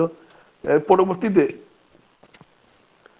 এই যে আমাদের জাতি জনজাতি বা এই যে বিভিন্ন সমস্যা আপনারা সবাই অনেকেই জানেন, এই সমস্যার কারণে আমরা বর্তমান ইষ্ট নির্দেশ যারা আচার্য দেবশ্রী দাদা 3.5 কোটি দীক্ষার কথা বলেছেন, আমরা সেই দিকে আশীর্বাদ অনুযায়ী আমরা এগিয়ে পারছি না। দাদা যেভাবে বলছেন আমরা করার জন্য, আমরা যেভাবে আগে বেরোতাম সেভাবে বেরোনো যাচ্ছে না। তো আমরা সেটা উপজেলাদের ফোনের মাধ্যমে আমরা যোগাযোগ করছি। দীক্ষা হয়েছে, দীক্ষা হচ্ছেও, আরো দীক্ষার্থী আছেন, যোগাযোগ করছেন। তো বাবাজার আশীর্বাদে আমরা সেদিকে করতে পারবো। ঠাকুর বারবার করে সেই আচার্য পরম্পরার কথা বলে গেছেন, সেই আচার্য পরম্পরার মধ্যে আমাদের শান্তি, স্বস্তি, তৃপ্তি অধিকারী হতে পারবো। আমরা যত তার আশীর্বাদকে মাথায় নিয়ে চলবো, আমরা দেখেছি যতবার তিনি যা যা বলে গেছেন তার নির্দেশ মতো যতবার আমরা যত কিছু করেছি আমরা আনন্দ পেয়েছি। যতবার তিনি আশীর্বাদ করেছেন দীক্ষা সেটা সম্পূর্ণ হয়েছে। প্রথমত অবাক হয়েছি, তারপরে দেখা গেছে আমরা সম্পূর্ণ করতে পেরেছি ত্রিপুরাবাসী। আমি সেই দীক্ষার ব্যাপারে, যাজনের ব্যাপারে আমি আমার জীবনের একটা ঘটনা বলে আমি প্রসঙ্গ রীতি টানবো। এখানে একটা ডাইনছড়া বলে একটা জায়গা আছে, ডাইনছড়া সৎসঙ্গ এখন উপজেলা কেন্দ্র আমরা করেছি এখানে। তো উপজেলা কেন্দ্র করার আগে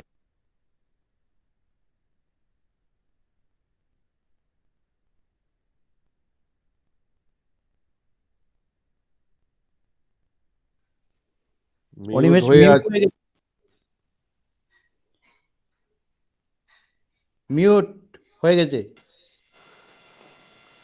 শ্রী বাবা দাদা দীক্ষার কাজে, শ্রী বাবা দাদা দীক্ষার এই এতে ধর্মনগর কলেজ মাঠে এসেছিলেন 100 দিনের দীক্ষা পরিক্রমাকালে। তখন আমরা কাঞ্চনপুর, আমরা ধর্মনগর কলেজ মাঠে নেওয়ার আমরা ডিস্ট্রিক্টের স্থান নির্ধারণ হয়েছিল। আমরা কাঞ্চনপুরে প্রায় 350 উপরে 300, 350, 400 দীক্ষার্থী নিয়ে গিয়েছিলাম।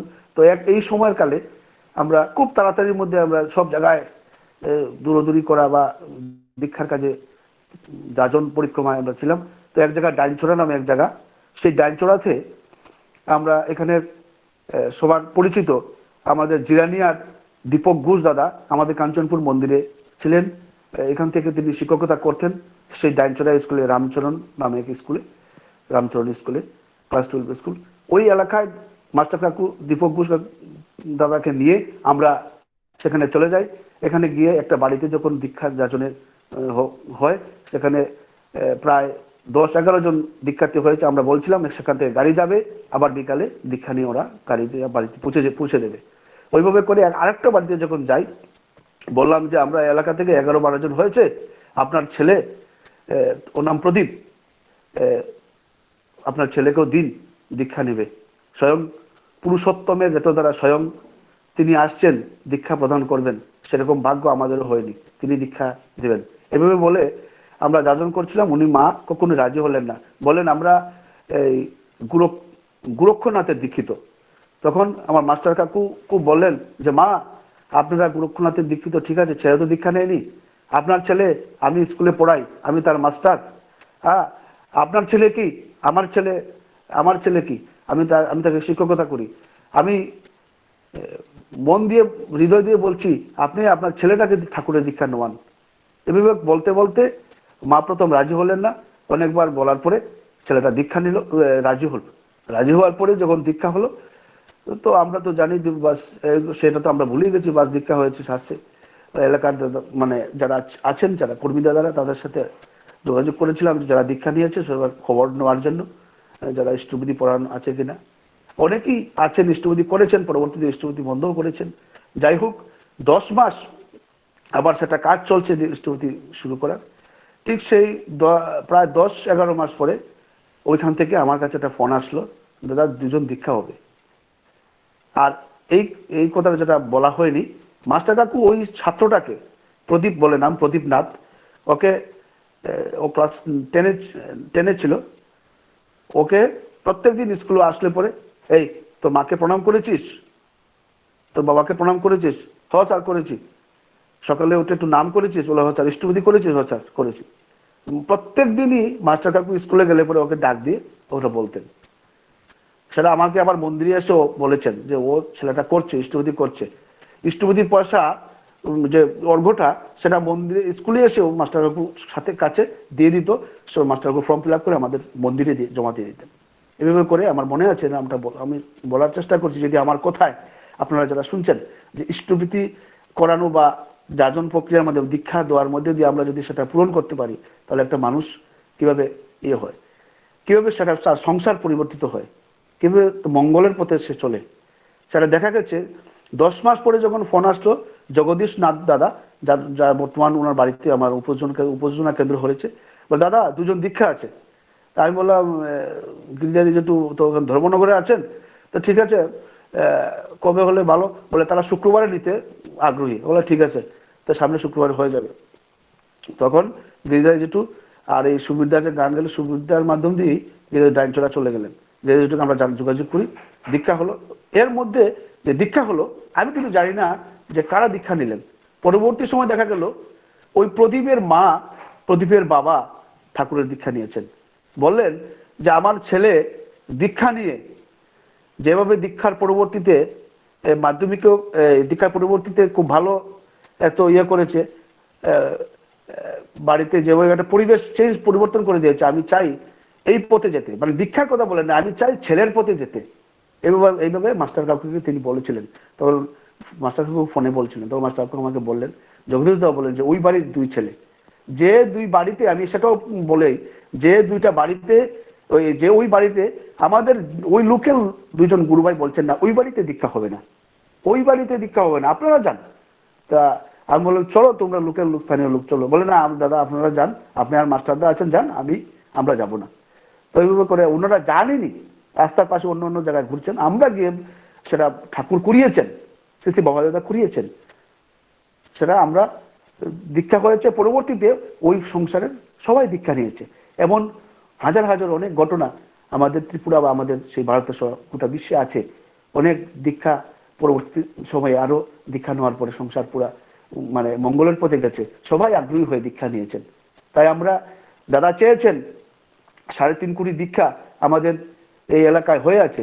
শ্রী বাবা দাদা আমাদের সেই গোটা বিশ্ব উপযোজনা কেন্দ্র, ভারতবর্ষ উপযোজনা কেন্দ্র সৃষ্টি করিয়েছেন, প্রাকে মানে রেডি করে দিয়েছেন। তাই আমরা সবাই মিলে সেটা যখন ঝাঁপিয়ে পড়বো, তার উদ্দেশ্যে রেডি হয়ে আছে 3.5 কোটি দীক্ষা, সেটা হয়ে যাবে এবং আমরা সবাই শান্তি স্বস্তির অধিকারী হব।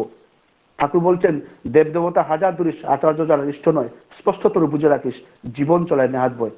তাই আচার্যর নির্দেশ মেনেই আমাদের চলা, আচার্যর নির্দেশের মধ্যে দিয়ে আমাদের জীবন সাধনা চরম উন্নতিতে আমরা হব। আমার সময় খুব কম, আমি জানি আমাদের আমার ব্যক্তি জীবনেও আমার বাড়ির, আমার পিতা, আমার ঠাকুরদা এইভাবে যে সময় যেভাবে যে পরিস্থিতি ঠাকুরের দীক্ষা নিয়েছিলেন, যে ঘটনাগুলো ঘটেছিল আমাদের সংসারে, সেটাও যদি হয় আমি অন্যদিন বলতে চাইবো যে ঠাকুর কিভাবে প্রত্যেকটা সংসারকে সুন্দর করতে চাইছেন, প্রত্যেকটা পরিবারকে, প্রত্যেকটা মানুষকে শান্তি স্বস্তির দিকে এগিয়ে নিয়ে যেতে চাইছেন।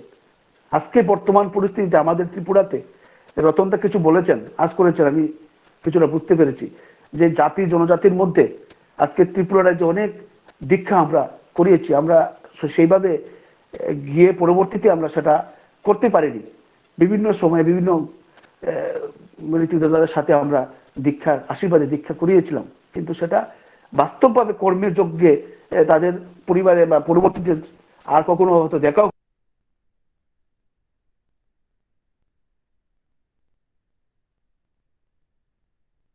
জয়গুরু মিউট হয়ে আছে, রতন ভৌমিক দাদাকে উনি মিউট করছে বারবার। হ্যাঁ, যার ফলে আমাদের জাতি এই যে আমরা বিভিন্ন এলাকাতে দীক্ষা কাজে গিয়ে আমরা দীক্ষার করেছিলাম, পরবর্তীতে সেটা আমরা বাস্তবে গিয়ে আমরা সেখানে পৌঁছেছি। বাবাজিরা বলছিলেন যে জায়গায় জায়গায় গিয়ে উপাসনা কেন্দ্র পরিবেশ সৃষ্টি করে উপাসনা কেন্দ্র করার কথা আমার জানা আছে, বাবাজিরা বলছিলেন, কিন্তু আমরা সেটা করে উঠতে পারিনি। অনেক কথা বাবাজিদের কথা, অভিনেতার কথা, দাদার কথা আমরা অনেকটা শুনতে পারিনি, আমরা করতে পারিনি, আমরা করি নাই, হয়তো বিভিন্ন কারণে হোক বা আমাদের ইয়ের মধ্যে হোক আমরা করতে পারিনি, যার ফলে আমরা আজকের পরিস্থিতি আমরা দেখতে হচ্ছে।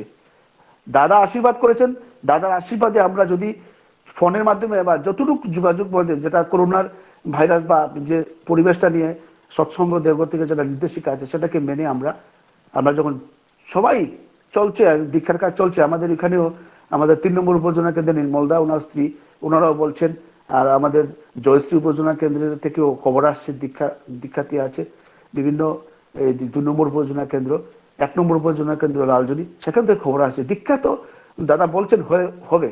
আমরা যুক্ত কতটুকু থাকতে পারবো? আমরা সবাই যুক্ত থাকতে হবে, দীক্ষা হয়ে যাবে।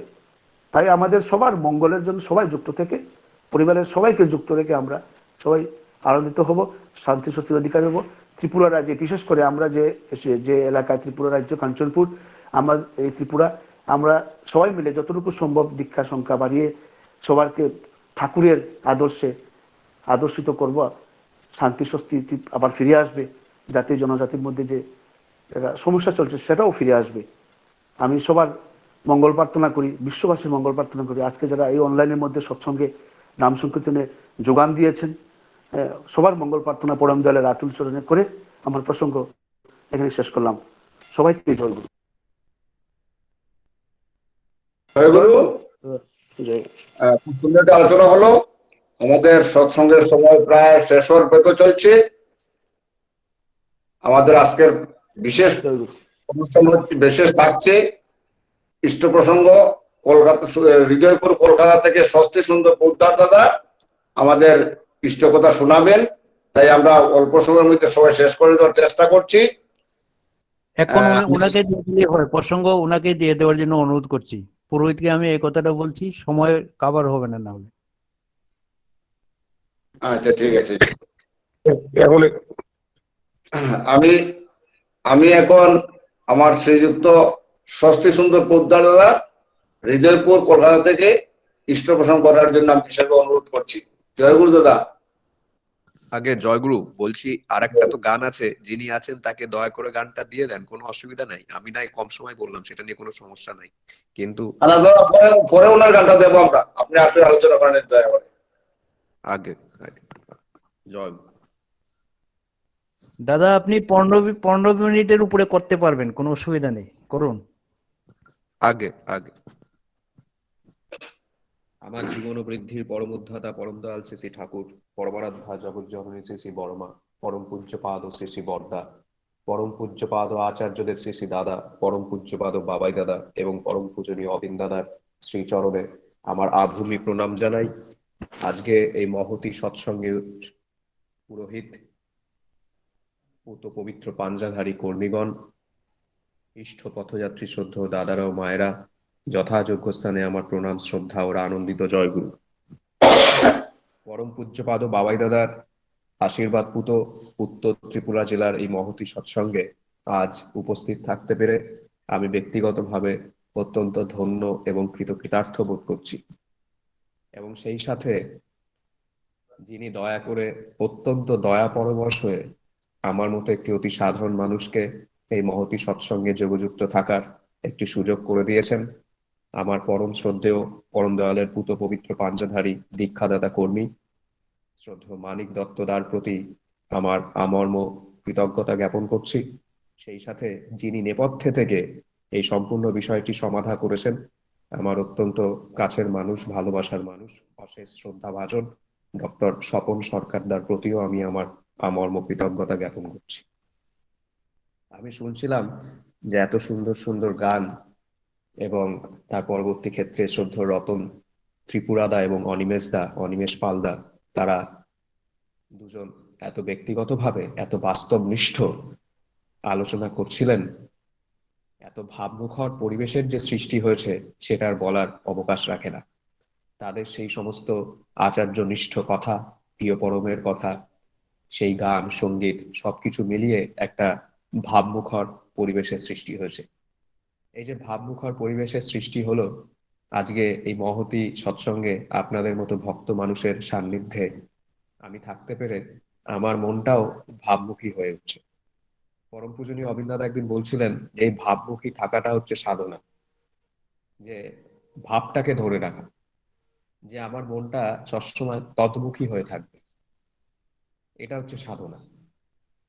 আসলে আমরা জীবনে এমন একটা জীবনযাপন করতে অভ্যস্ত হয়ে পড়ি, আমরা যারা এই মুহূর্তে এই শহর কেন্দ্রিক জীবনযাপনে অভ্যস্ত, সেখানে দেখা যায় যে নানাবিধ কার্যকলাপের মধ্য দিয়ে বা ঘাত প্রতিঘাতে, নানা সংঘাতে সেই ভাবটা বিপর্যস্ত হয়ে যায়, আমরা ভাবটাকে ধরে রাখতে পারি। ফলত সেখান থেকে সংঘাত নেমে আসে। আর শ্রী ঠাকুর সেখানে দয়া করে আমাদের এই ভাবমুখী থাকার কথা বলছেন, যেটা পরম পূজনীয় অবিন্দাদা বারবার বলছেন, যে ভাবমুখী থাকাটা হচ্ছে সাধনা।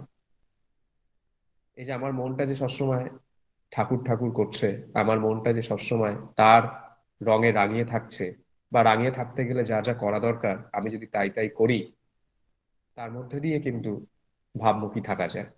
ঠাকুর বলছেন ভাব কথাটা এসছে ভূ ধাতু থেকে, যার অর্থ হওয়ার প্রবণতা। এখন আমি যা হতে চাই সেটাই আমার করাকে নিয়ন্ত্রণ করে, এবং সেই করার মধ্য দিয়েই আমার জীবনে প্রাপ্তি আসে। সরোজিনী মা শ্রী ঠাকুরকে প্রশ্ন করছেন যে ঠাকুর, মানুষের জীবনে এত দুঃখ কষ্ট, মানুষের জীবনে এত দৈব দুর্বিপাক, তা ভগবান কি ইচ্ছা করলে এগুলোকে তাড়িয়ে দিতে পারেন না? ভগবান যদি তাড়িয়ে দিতে পারেন, ভগবান যদি নিরসন করতে পারেন, তাহলে ভগবান এটা করেন না কেন? তিনি কি এটা করতে পারেন না? আর যদি পেরেই থাকেন তাহলে এটা করেন না কেন? শ্রী ঠাকুর সহাস্যে উত্তর দিচ্ছেন যে মানুষের দৈব দুর্বিপাক থেকে মুক্তি পাওয়ার জন্য ভগবানের প্রয়োজন কেন? মানুষ ইচ্ছে করলেই সেটা করতে পারে। বলছেন আমার মধ্যেকার যে ভাব, সেই ভাবের মধ্য দিয়ে আমার যে করা, এবং সেই করার মধ্য দিয়ে আমি যা অর্জন করে থাকি, ভগবান সেটাই মঞ্জুর করেন।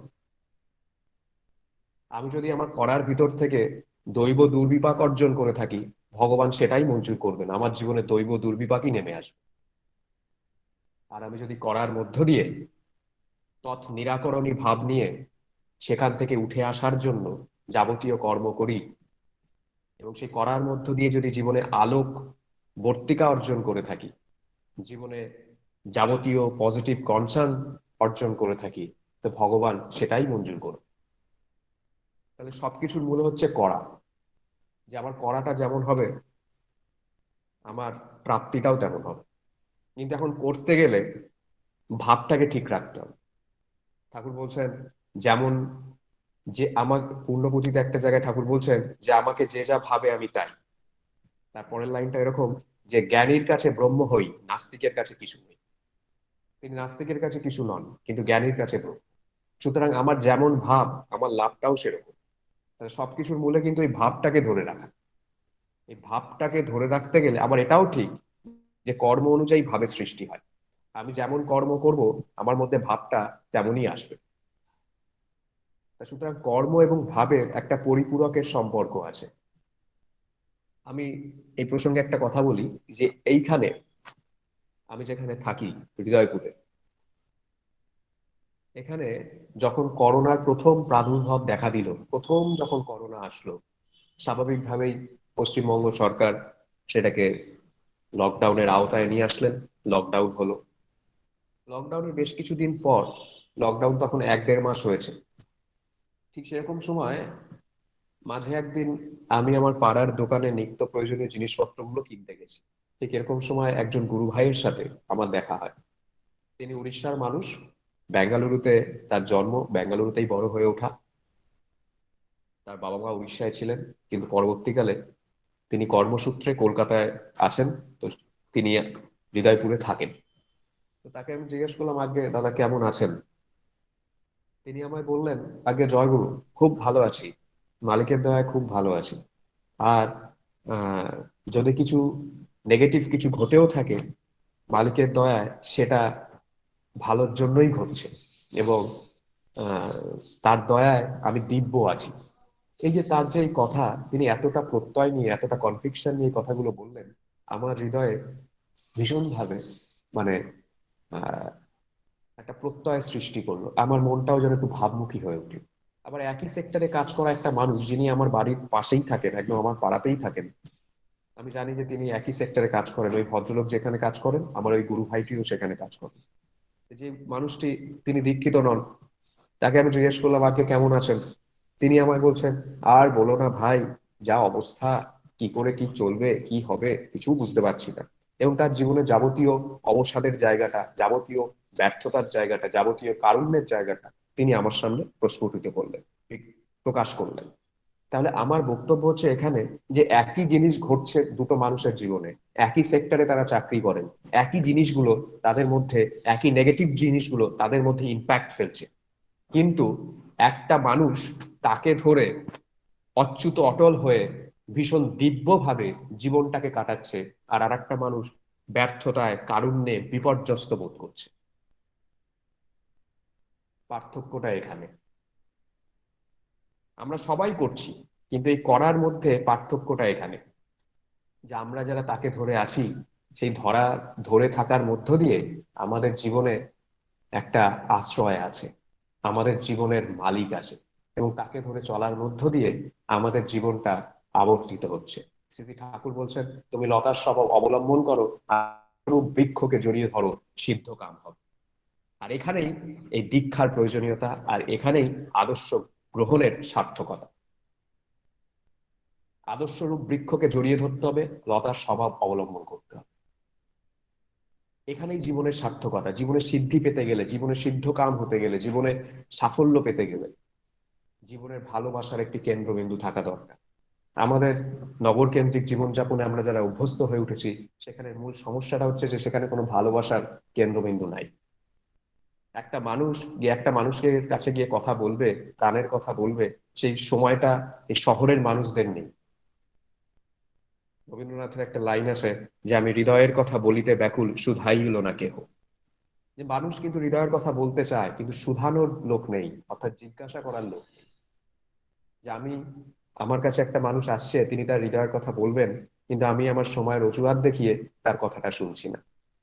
এরকম একটা জীবনযাপনের মধ্যে আমরা ক্রমশ অভ্যস্ত হয়ে উঠছি। পরিবারের মধ্যে এক একটা মানুষ বিচ্ছিন্ন দ্বীপের মতো অবস্থান করছে। পরিবারের মধ্যে বিভিন্ন ডিসফাংশনালিটি রয়েছে,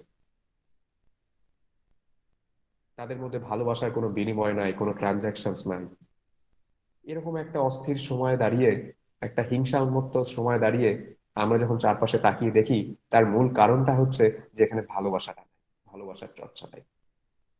আর সেই কারণেই আমার জীবনে একটা সেন্টার অফ লাভ, একটা ভালোবাসার কেন্দ্রবিন্দু দরকার। আমাদের জীবনযাপনের যাবতীয় উপকরণ কিন্তু হাতের কাছে আছে, যাবতীয় উপকরণ। আমরা এখন প্রযুক্তির ক্রমবিকাশের সাথে সাথে মানে একটি অঙ্গুলির স্পর্শে, একটি লঙ্গুলির স্পর্শে আমরা কলকাতা টু ক্যালিফোর্নিয়া পৌঁছে যেতে পারি। আমরা জীবনযাপনের যাবতীয় উপকরণ নিজেদের হাতের মধ্যে নিয়ে আসতে পারি। আমার জীবনযাপনে বেঁচে থাকা, বেড়ে ওঠা সমস্ত উপকরণ আমার ঘরের দোরগোড়ায় উপস্থিত, প্রাচুর্যের অভাব নেই। কিন্তু তা সত্ত্বেও আমাদের হৃদয়ে কোথাও একটা ঘাটতি রয়েছে, কোথাও একটা অভাব রয়েছে। আমাদের হৃদয়ের কোথাও একটা, হৃদয়ের যে একান্ত ক্ষুধা সেটা রয়ে গেছে। আর সেটা নিবৃত্ত করার জন্য কোনো প্রাচুর্যই যথেষ্ট নয়।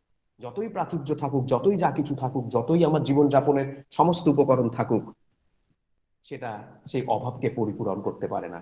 আর সেই অভাবকে পরিপূরণ করতে গেলে ভাবী পুরুষ যিনি, আমার জীবনের প্রাণবল্লভ যিনি, তার সাথে যোগযুক্ত থাকাটা দরকার। আর এখানেই দীক্ষার সার্থকতা, আর এখানেই আদর্শ গ্রহণের প্রয়োজনীয়তা, এখানেই আদর্শ গ্রহণের প্রাসঙ্গিকতা। আর শ্রী ঠাকুর বলছেন যে দীক্ষা নিয়ে শিক্ষা ধরিস আচার্যকে করে সার, আচরণী বোধচয়নে জ্ঞানের সাগর রানা পা। এই যে এই জগৎটা কোথায় কিভাবে চলতে হবে, কেন চলতে হবে, কিভাবে চলতে হবে, আমার কিন্তু কিছুই জানা নেই। জানা নেই কেন? কারণটা এই জগৎ সম্পর্কে আমার জ্ঞান কিন্তু সেভাবে নাই। আমি এখান থেকে বড়জোর আমার দৃষ্টিশক্তির মধ্যে যেটুকু আছে আমি সেটুকু দেখতে পাচ্ছি, কিন্তু আমার দর্শনের পাল্লার নেপথ্যে কি আছে তা কিন্তু আমার জানা নেই। সোচ সমাজকর চলো রে বান্দা, এ সংসার আনজানা হে। এই যে অজানা একটা জগৎ, অজানা একটা জীবন, সেই জীবনটাকে সঠিকভাবে পাড়ি দিতে গেলে, এই মায়া সাগর পাড়ি দিতে গেলে, এই ভবসাগর পাড়ি দিতে গেলে জীবনের যে কাণ্ডারি, সেই আচার্য নিষ্ঠ হয়ে চলাটাই হচ্ছে জীবনের সার্থকতা।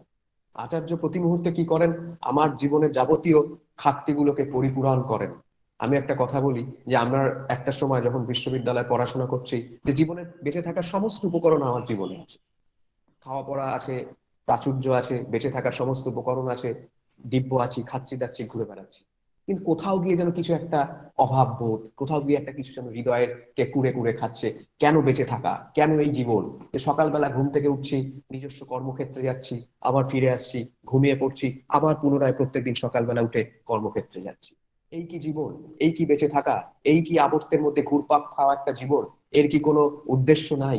এই যে পারপাস নিয়ে প্রশ্ন উঠছে, আমার মনে হয় এই প্রজন্মের ছেলে মেয়েদের কাছে যদি জিজ্ঞেস করা হয় যে ভাই তোমার জীবনের উদ্দেশ্য কি, সে কিন্তু, যদি প্রশ্ন করা হয় তাকে, সে কিন্তু উত্তর দেবে, যারা ছাত্র আছে তারা বলবে এই মুহূর্তে পড়াশোনা করা, পড়াশোনার পর কি করবে, না চাকরি করব, না তারপরে কি হবে, স্ট্যাবলিশমেন্ট, তারপরে কি হবে, স্ট্যাবলিশমেন্টের মধ্যে দিয়ে আমার পারচেসিং ক্যাপাসিটি আসবে, আমার একটু অর্থ উপার্জন হবে, তার মধ্যে দিয়ে কি হবে, জীবনে একটা হয়তো সচ্ছলতা আসবে। কিন্তু তার মধ্যে দিয়ে এই যে পারচেসিং ক্যাপাসিটি, এই যে মানুষের ইকোনমিক স্টেবিলিটি, এটা কি মানুষের জীবনের সমস্ত কিছুকে পরিপূরণ করতে পারে?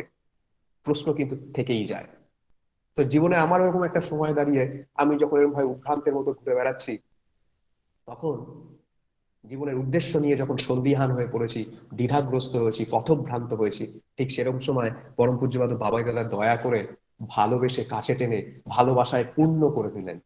তিনি বললেন, এই শোন, তুই ঠাকুরের, তো যা কিছু সব ঠাকুরের, তোর শিক্ষা, তোর দীক্ষা, তোর অর্থ, তোর বৈভব, তোর বিবাহ যদি করিস, বিবাহ, পরিবার গঠন, সব সব ঠাকুরের, সবকিছু তার, এই ভাব নিয়ে চলবি।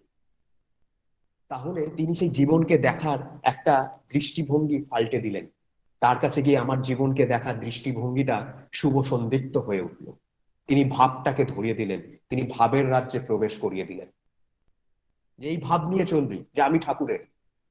তা সুতরাং তোর জীবনে যা কিছু সব সব ঠাকুরের। জীবনের ওই যে একটা উদ্ভ্রান্তের মতো জীবন কাটানো যে সময়, সে সময় তিনি যদি দয়া করে না থাকতেন, আমার জীবনের হালটাকে না ধরতেন, আমার জীবনটা বিপর্যস্ত হয়ে যেত, বিপন্ন হতো। আর এখানেই আদর্শ কেন্দ্রিক জীবনের সার্থকতা, যে তিনি দয়া করে কাছে টেনে ভালোবাসায় পূর্ণ করে জীবনটাকে উদ্বর্ধনের পথে নিয়ে যাচ্ছেন।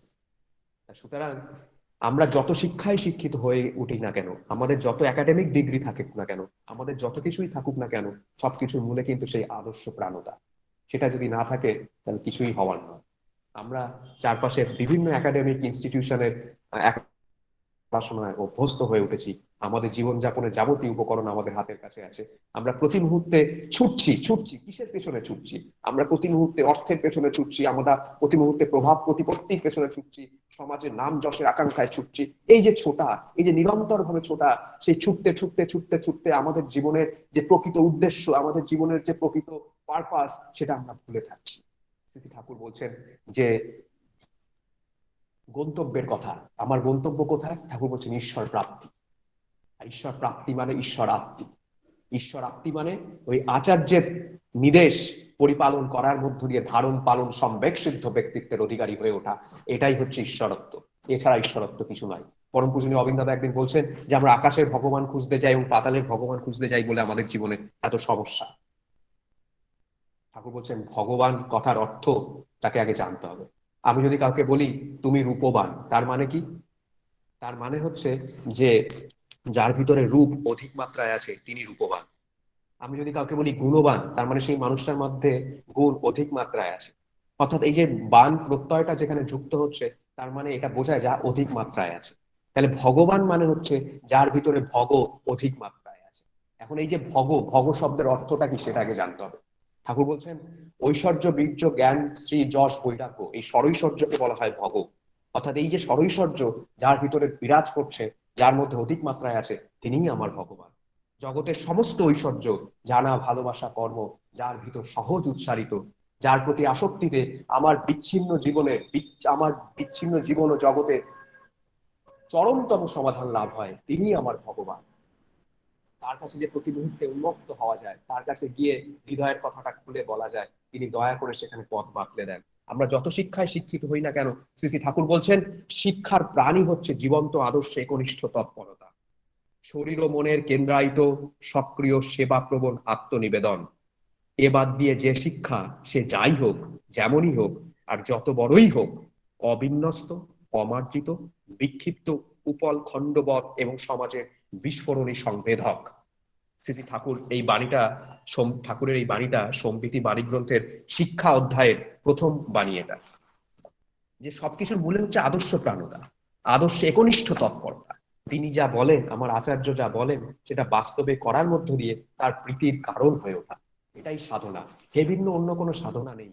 আমরা যে সাধনাই জীবনে করি না কেন, অর্থের সাধনা, প্রাচুর্যের সাধনা, প্রতিপত্তির সাধনা, যে সাধনাই করি না কেন, কিন্তু সেই সাধনাই আলটিমেটলি ওইটা অবিন্যস্ত, অমার্জিত, বিক্ষিপ্ত, উপল খণ্ডবৎ এবং সমাজের বিস্ফোরণী সংবেদক। শ্রী ঠাকুর তাই বলছেন। আপনারা জানেন কিছুদিন আগে ঘটে যাওয়া একটি ঘটনা, যে ন্যাশনাল মিডিয়া ছিল বেশ কিছুদিন আগে, যে একটি ছেলে, দক্ষিণ ভারতের একটি ছেলে, অত্যন্ত মানে মেধাবী একজন ছাত্র, তিনি ম্যাসাচুসেটস ইনস্টিটিউট অফ টেকনোলজিতে চান্স পান, সেখানে পড়তে যান, সেখানে পড়তে গিয়ে সেখানে গবেষণা করেন, দেশে ফিরে আসেন, খুব উচ্চ পদস্থ তিনি কর্মচারী হন সরকারের, সেখানে ভালো চাকরি করেন, বাড়িতে এসে বিবাহ করেন, বিবাহের কিছুদিন যাওয়ার পর তিনি তার স্ত্রীকে হত্যা করে নিজে আত্মহত্যা করেন। এই যে মানুষটা, এই মানুষটার তো জীবনে কোনো কিছুর অভাব ছিল না, না প্রাচুর্যের অভাব আছে, না শিক্ষা দীক্ষার অভাব আছে, না কিছুর অভাব, কিন্তু ভালোবাসার কেন্দ্রবিন্দুর অভাব। জীবনের একজন যাকে কেন্দ্র করে তার জীবনটা চলবে, সেরকম একজন কেন্দ্রবিন্দুর অভাব, এরকম একজন ভালোবাসার যিনি বিন্দু, শ্রেয়, যিনি জীবনের শ্রেয় পুরুষ, যিনি জীবনের শ্রেষ্ঠ, তার অভাব আছে। সেই কারণে জীবনগুলো এইভাবে বিপর্যস্ত হয়ে যাচ্ছে। তাহলে সবকিছু ভাবে জীবনকে সার্থক সন্দীপী করতে গেলে, জীবনকে ভীষণভাবে সংগতশীল তৎপরতায় এগিয়ে নিতে প্রথমেই আদর্শ কেন্দ্রিক অনুধ্যায়ীটা দরকার এবং আচার্য নির্দেশ পরিপালন করাটা দরকার। এর মধ্য দিয়েই এই গুরু সেবা করা, আচার্য নির্দেশ পরিপালন করা, এর মধ্য দিয়ে করার মধ্য দিয়ে মানুষের জীবনে অনুভূতি আসে। আর এই ওই যে একটু আগে আমরা অনুভূতির কথা শুনছিলাম, শ্রদ্ধ অনিমেষ দা বলছিলেন, শ্রদ্ধ রতন ত্রিপুরা দা বলছিলেন, রতন ত্রিপুরা দা যে ভাষায় কথা বললেন, এই ভাষাটা আমি কোনোদিন শুনি নাই আগে, কিন্তু তার কথাগুলো কিন্তু আমি বুঝতে পেরেছি। কেন বুঝতে পারলাম? কারণ সেই ভাব, ঠাকুর বলছেন ভাব ভাষাকে মুখর করিয়া তোলে। তা সুতরাং তার যে ভাব, সেই ভাব আমাকে স্পর্শ করেছে। আর সেই জায়গায় দাঁড়িয়ে তার যে আচার্যের প্রতি যে নিষ্ঠা, সেই আচার্য অনুরতি, আচার্যের নির্দেশ পরিপালন করার মধ্য দিয়ে তার বাস্তবের যে অনুভূতি, এটাই হচ্ছে মূল কথা। শ্রী ঠাকুর বলছেন করার ভিতর দিয়ে অনুভূতি আসে, আর অনুভূতির দ্বারা যা জানা যায় তাই জ্ঞান। আর আমার জ্ঞান যেমনতর, আমার স্বচ্ছন্দে থাকবার ক্ষমতাও তেমন। আমি জীবনে বিপর্যস্ত হব না আমি জীবনে স্বচ্ছন্দে অতিবাহিত করব আমার জীবনটা, সেটা নির্ভর করছে আমার জ্ঞান, সেটা নির্ভর করছে আমার জ্ঞানের উপর। আর সেই জ্ঞানটা ওই আচার্য নির্দেশ পরিপালন করার মধ্য দিয়ে আসে, আচার্য নির্দেশ পরিপালন করার মধ্য দিয়ে জীবনে অনুভূতি আসে। আর এই অনুভূতির দ্বারা যা জানা যায় তাই হচ্ছে জ্ঞান। জীবনে যা কিছু সব তাতে দিয়ে সার্থক হয়ে ওঠা লাগে। শ্রী ঠাকুর তপবিধায়নায়, আমি অনেকটা সময় ইতিমধ্যে নিয়ে ফেলেছি, আর দুটো কথা বলে আমি শেষ করব। শ্রী ঠাকুর তপবিধায়নায় একটা জায়গায় বলছেন যে দাঁড়াও তো, সোজা হয়ে দাঁড়াও, তাকাও আকাশের দিকে, দেখো নীল স্রোতা অদম্য বিস্তার, অজচ্ছল জ্যোতিষ্কের সমাবেশ, নীরব উত্থানে উচ্চারণশীল, অদম্য ক্রীড়া নিরতি নিয়ে অমর নিরতি বেগে উচ্ছল চলৎশীল, ওই আকাশেরই মূর্ত প্রতীক তোমার ওই অব্যক্তের ব্যক্তি ভাবাপন্ন ইষ্ট দেবতা, প্রিয় পরম তোমার। অমনি করে তাকাও উদগ্র সম্বেগ নিয়ে, তদনুচর্যী উন্নীত সক্রিয়তায় উদ্দীপ্ত কর্মা হয়ে চলো, মুখর নীরব বিস্তারে ওজদীপ্ত পরাক্রম নিয়ে। ওই জ্যোতিষ্কের মতো তোমার সব যা কিছু নিয়ে উচ্ছল আবেগে কর্মদীপ্ত অনুচলনে ওই অঙ্কেই অবসাহিত হও, অবিরল চলন নিয়ে।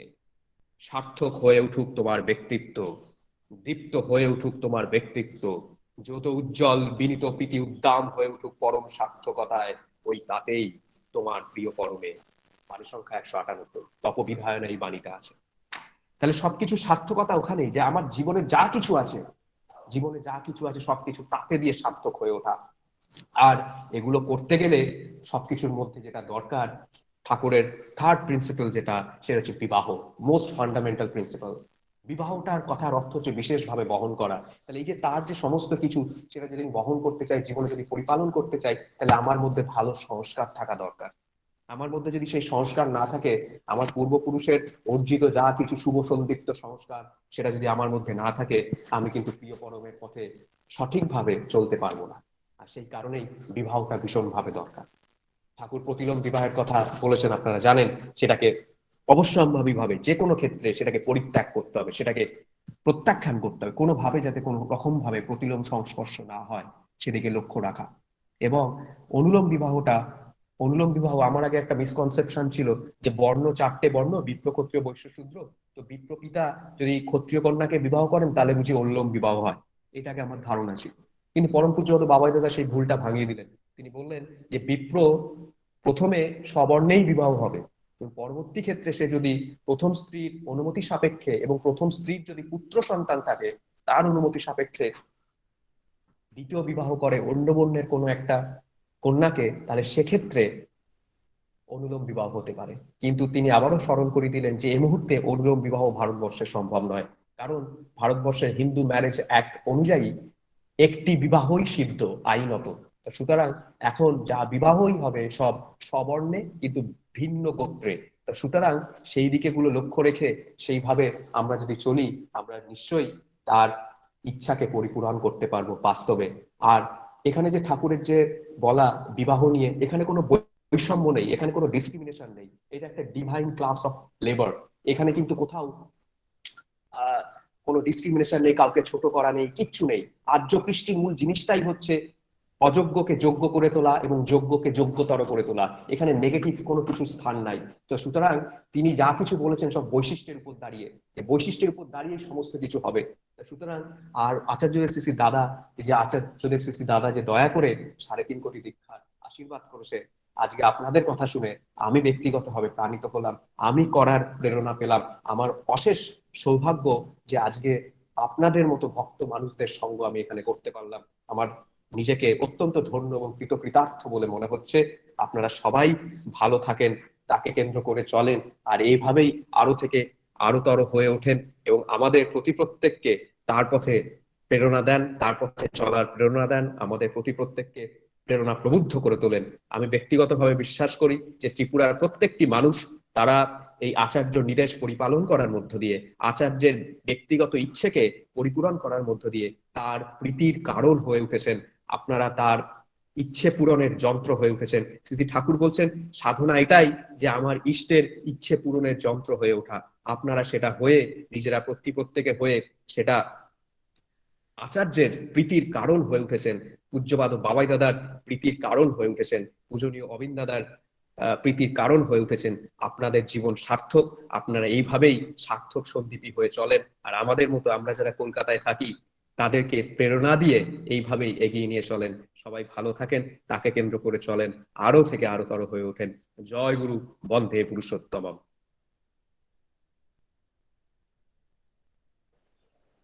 জয় গুরু। সত্যি দাদা, মানে শ্রী ঠাকুরকে ভালোবেসে ঠাকুরকে মাথায় নিয়ে চললে আমাদের কিভাবে চলতে পারি, একটা বিরাট উদাহরণ আপনার কাছ থেকে পেলাম। আচার্য নিষ্ঠা রেখে যদি আমরা এগিয়ে যাই, তার ইচ্ছাকে যদি বাস্তবায়ন করার লক্ষ্যে আমরা এগিয়ে যাই, তবে আমাদের জীবন সার্থক হবে। যাই হোক, আমি এখানে আপনাকে আবারও জয়গুরু জানাচ্ছি। আমাদের সময়টা একটু দীর্ঘক্ষণ হয়ে যাচ্ছে, কিন্তু কিছু করার নেই। ন্যায়জনিত কারণে অথবা সুষ্ঠু পরিচালনার কারণে একটু দেরি হয়ে যাচ্ছে। আমি সবার কাছে ক্ষমা প্রার্থনা করছি, আমাকে মাফ করবেন। সর্বশেষ কীর্তন এখন পরিবেশন করবেন আমার শ্রীযুক্ত কমল দাস, সৎসঙ্গ ভোজনা কেন্দ্র 14, সৎসঙ্গ বিহার কদমতলা থেকে। জয় গুরু। জয় গুরু দাদা, যারা ইয়ে করেন যদি ভিডিওটা দেন তাহলে আর একটু ভালো হয়, এটা অ্যাট্রাকশন হয় ভালো। জয় গুরু, জয় গুরু। হ্যাঁ, কমল আছো? জয় গুরু। জয় গুরু, জয় গুরু, আসি। হ্যাঁ, জয় গুরু। এটা গান ধরো, তোমার কীর্তনটা ধরো।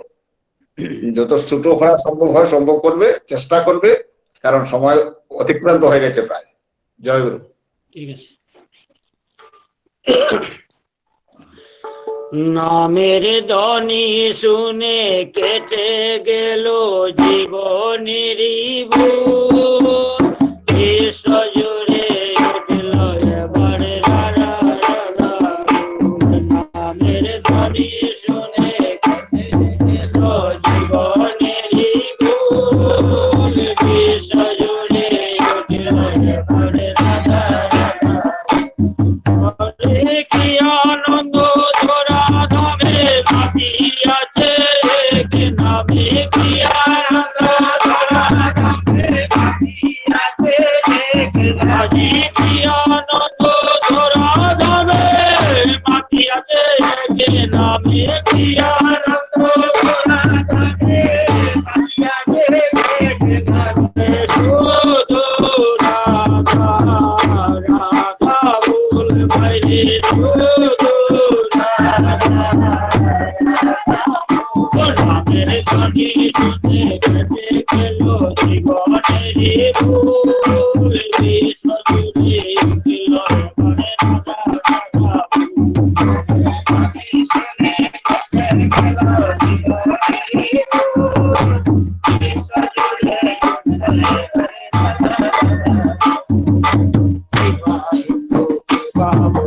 বিবাহ জৈন মুসলমান হোক নারে সে কবির, হোক নারে শিখ খ্রিস্টান। বিবাহ জৈন মুসলমান হোক নারে সে কবির, হোক নারে সে হরে যিশু কৃষ্ণ মোহাম্মদ নামে নাই ভেদাভেদ, যিশু কৃষ্ণ মোহাম্মদ হরে যিশু কৃষ্ণ মোহাম্মদ নামে নাই ভেদাভেদ, যিশু কৃষ্ণ মোহাম্মদ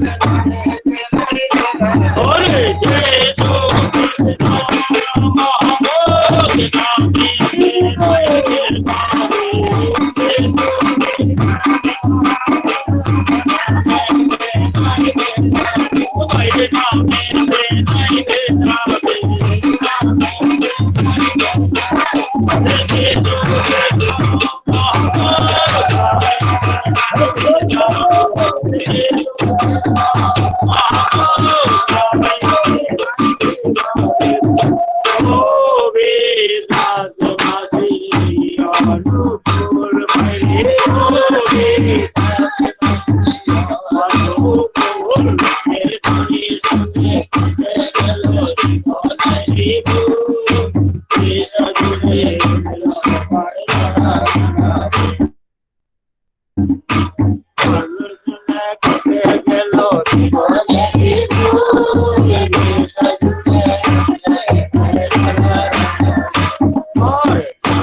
জয় গুরু।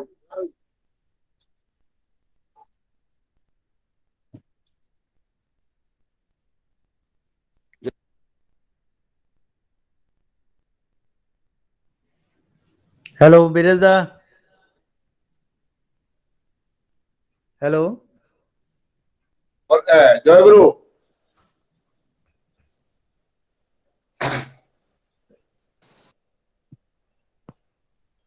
জয় গুরু। আমি আমার কোমল ভাই তাড়াতাড়ি ঘোষণা দেন, জয়রাধের জন্য ঘোষণা দেন তাড়াতাড়ি। জয়রাধে জয়রাধে। আগে আগে এখন জয়রাধে কীর্তন পরিবেশন করবে শ্রীযুক্ত সাগর রায়, সৎসঙ্গ গুরুজনা কেন্দ্র 65, ধর্মনগর সৎসঙ্গ বিহারের পক্ষে। জয় গুরু। জয় গুরু, শোনা যাচ্ছে? হ্যাঁ, শোনা যাচ্ছে।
জয়গুরু। এখন শ্রী পুরুষোত্তমের ধ্বনি দেবেন শ্রীযুক্ত শৈলেন নাথ ও শ্রী সঞ্জয় নাথ, সৎসঙ্গ গুরুজনা কেন্দ্র 2, সৎসঙ্গ কেন্দ্র শরীরতলা, উত্তর ত্রিপুরা থেকে। জয়গুরু।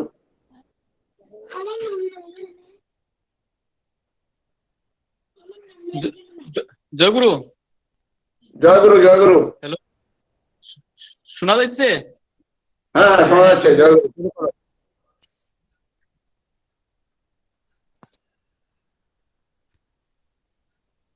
বন্দে পুরুষোত্তমম বন্দে পুরুষোত্তমম বন্দে পুরুষোত্তমম বন্দে পুরুষোত্তমম বন্দে পুরুষোত্তমম বন্দে পুরুষোত্তমম। পরম প্রেমময় শ্রী শ্রী ঠাকুর ফুলচন্দ্র জি কি জয়। পরম প্রেমময় শ্রী শ্রী ঠাকুর ফুলচন্দ্র জি কি জয়। পরম প্রেমময় শ্রী শ্রী ঠাকুর ফুলচন্দ্র জি কি জয়। পরম আরাধ্যা জগৎজননী শ্রী শ্রী বড়মা কি জয়। পরম আরাধ্যা জগৎজননী শ্রী শ্রী বড়মা কি জয়। পরম আরাধ্যা জগৎজননী শ্রী শ্রী বড়মা কি জয়। পরম পূজ্য পাদ শ্রী শ্রী বরদা কি জয়। পরম পূজ্য পাদ শ্রী শ্রী বরদা কি জয়। পরম পূজ্য পাদ শ্রী শ্রী বরদা কি জয়। আসলদেব পরম পূজ্য পাদ শ্রী শ্রী দাদা কি জয়। আসলদেব পরম পূজ্য পাদ শ্রী শ্রী দাদা কি জয়। আসলদেব পরম পূজ্য পাদ শ্রী শ্রী দাদা কি জয়। পরম পূজ্য পাদ শ্রী শ্রী বাবাই দাদা কি জয়। পরম পূজ্য পাদ শ্রী শ্রী বাবাই দাদা কি জয়। পরম পূজ্য পাদ শ্রী শ্রী বাবাই দাদা কি জয়। পূজনীয় শ্রী শ্রী অবিন্দ দাদা কি জয়। পূজনীয় শ্রী শ্রী অবিন্দ দাদা কি জয়। পূজনীয় শ্রী শ্রী অবিন্দ দাদা কি জয়। সৎ সঙ্গ কি জয়। সৎ নাম কি জয়। আর্য কৃষ্টি কি জয়। বন্দে